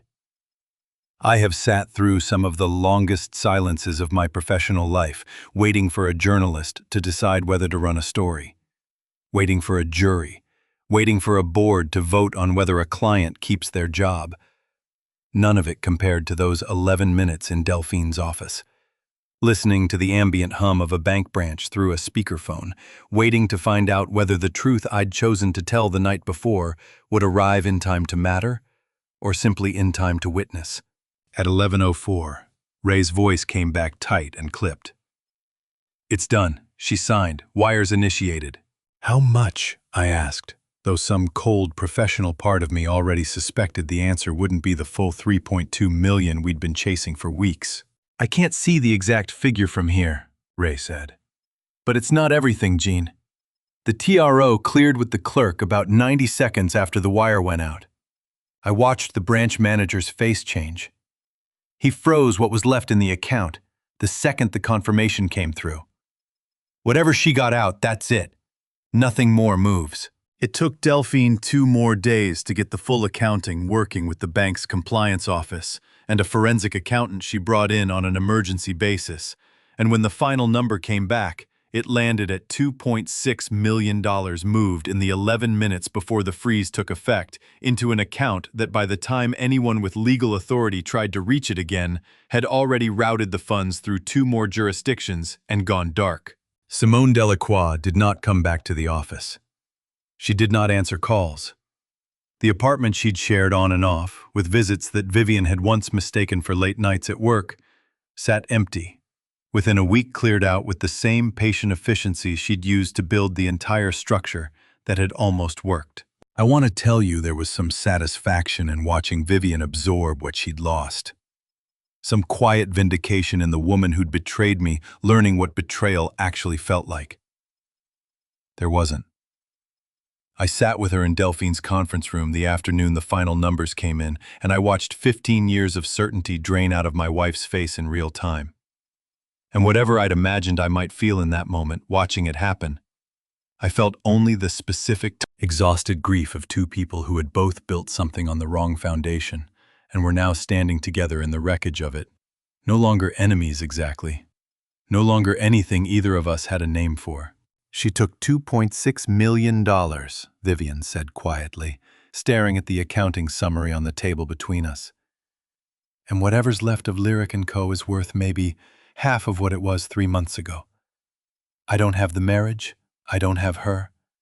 I barely have the company I gave up everything to build." "I know," I said, because there was nothing else honest to say. "And you," she said, looking up at me for the first time in that meeting, something raw and unguarded in her expression that I hadn't seen from her in years. Maybe since before Simone. Maybe since before either of us had learned how good we both were at hiding things from the people who loved us. "What do you have left, Jean?" I thought about the question longer than I expected to. I thought about Meridian, diminished but still standing. Still mine on paper, if not entirely mine in spirit anymore. I thought about the settlement that would now have to be renegotiated entirely given everything that had happened, given a company worth a fraction of what it had been when this all started. I thought about the print shop, quietly protected, waiting for me in a part of the city none of this had ever touched. And I thought about Daniel, who had chosen me at real cost to himself in the middle of all of it.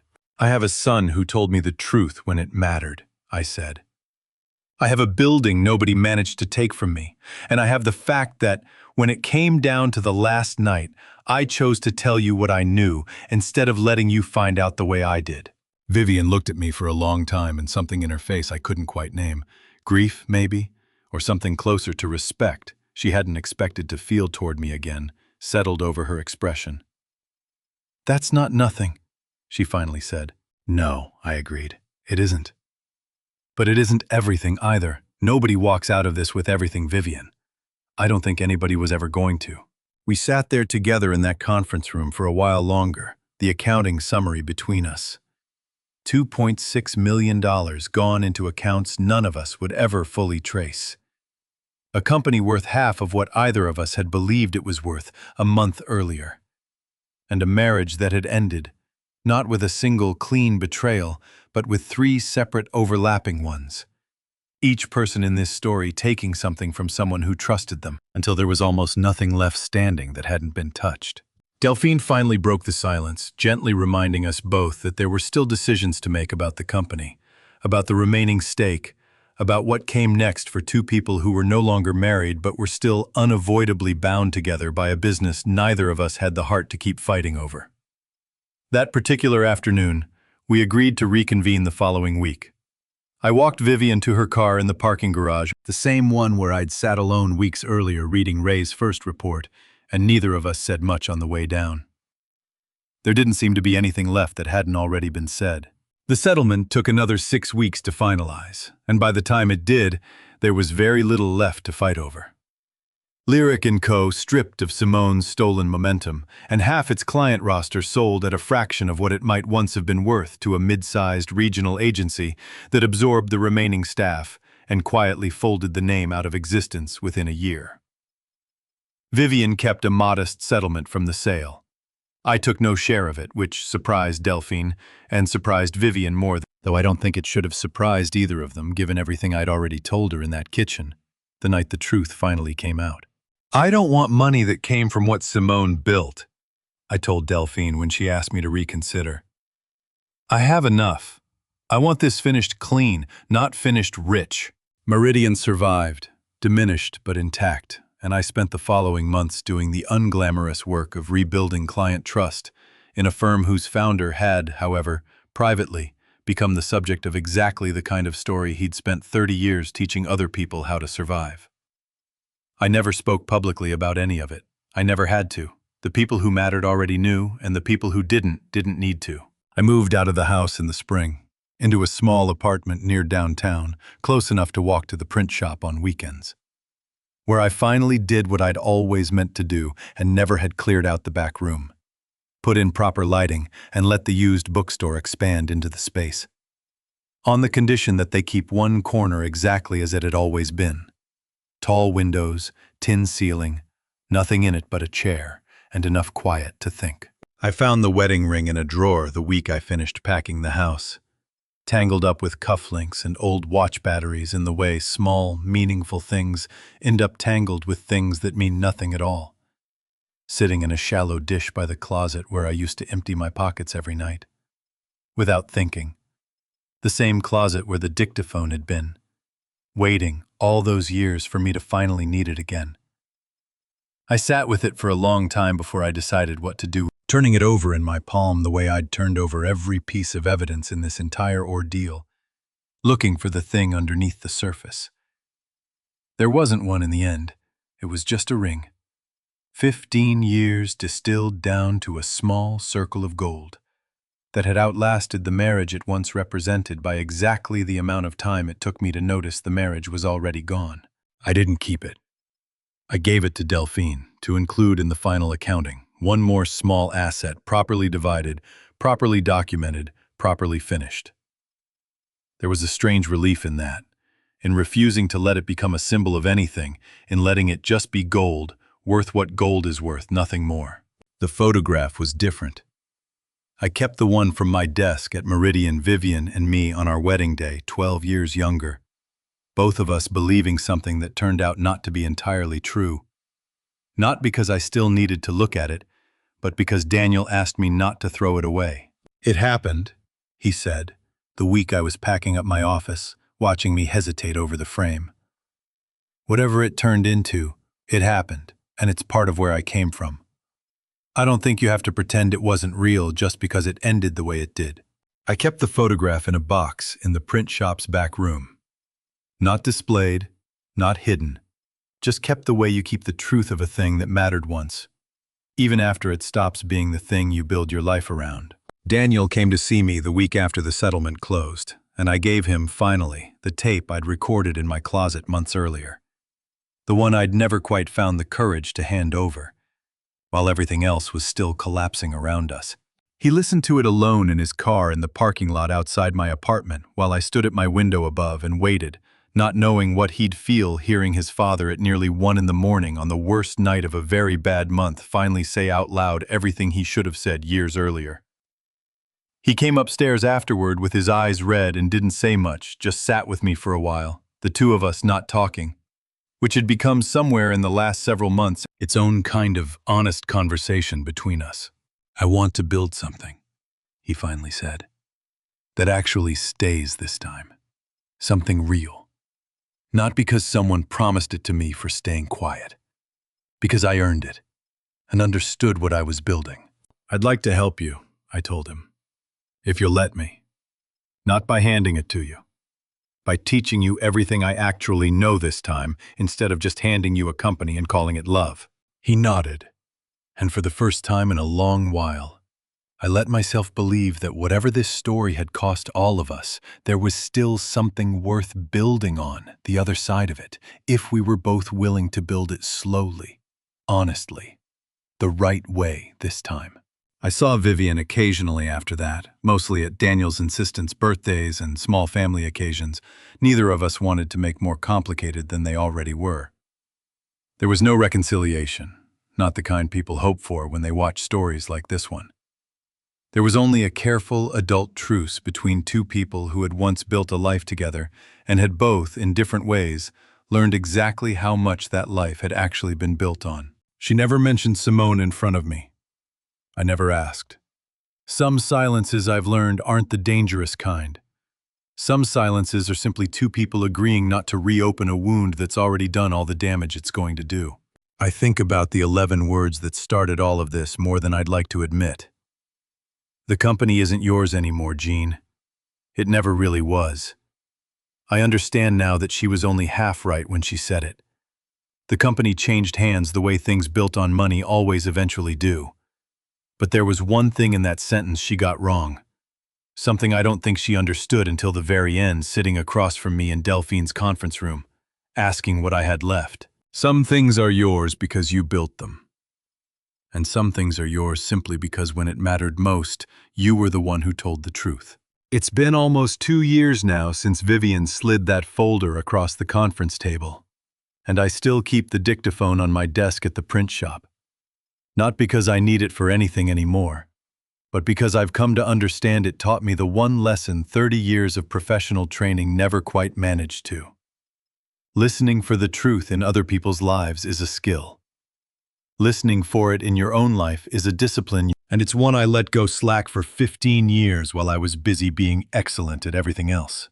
I think often about the three of us, Vivian, Daniel, and me, and how differently this story could have gone if any one of us had chosen honesty, even a few months earlier than we did. Vivian could have told me she'd fallen in love with someone else, instead of building an elaborate architecture to take my company along with her. Daniel could have told me the truth the first week instead of the last. I could have asked either of them a real question at any point in 15 years instead of trusting the comfortable silence I mistook for peace. We were all three of us so practiced at managing what other people saw that none of us noticed we'd stopped managing what was actually true. Simone was never caught, not fully. The last documented trace of her led to a bank in a jurisdiction that doesn't extradite for financial matters. And Ray tells me, when I ask which, isn't often anymore, that the trail effectively goes cold there. I've made my peace with that, mostly. Some stories don't end with the person who caused the most damage facing the largest consequence. Sometimes the person who took the most simply keeps it, and the rest of you have to learn to build a life anyway, in the space that's left. Daniel runs a small strategy consultancy now out of a modest office 2 floors below mine at the print shop. We meet for coffee most Sundays, an old habit revived on purpose this time instead of by accident. He asked me last month whether I regretted any of it. The silence, the surveillance, the decision to wait as long as I did before telling Vivian the truth. I told him the honest answer, which is that I regret waiting 15 years to really look at my own marriage far more than I regret waiting 6 weeks to confront the people inside it. Here is what I know now after everything. Love isn't the opposite of scrutiny. I spent 30 years believing you could only give someone your full trust by refusing to examine them closely, and I built a marriage on exactly that mistake. The people who actually deserve your trust are the ones who can survive your attention. The ones who can't were never quite as safe as they wanted you to believe. If you're still with me after all of this, I'd like to hear it. Honestly, what would you have done differently, and at which point in the story would you have done it? I read every comment, even the ones that tell me I waited too long because I've spent 2 years agreeing with most of them. Thank you for staying with this story to the end. If it meant something to you, I hope you'll subscribe because I have more stories like this one to tell, and I'd be glad to have you along for whatever comes next.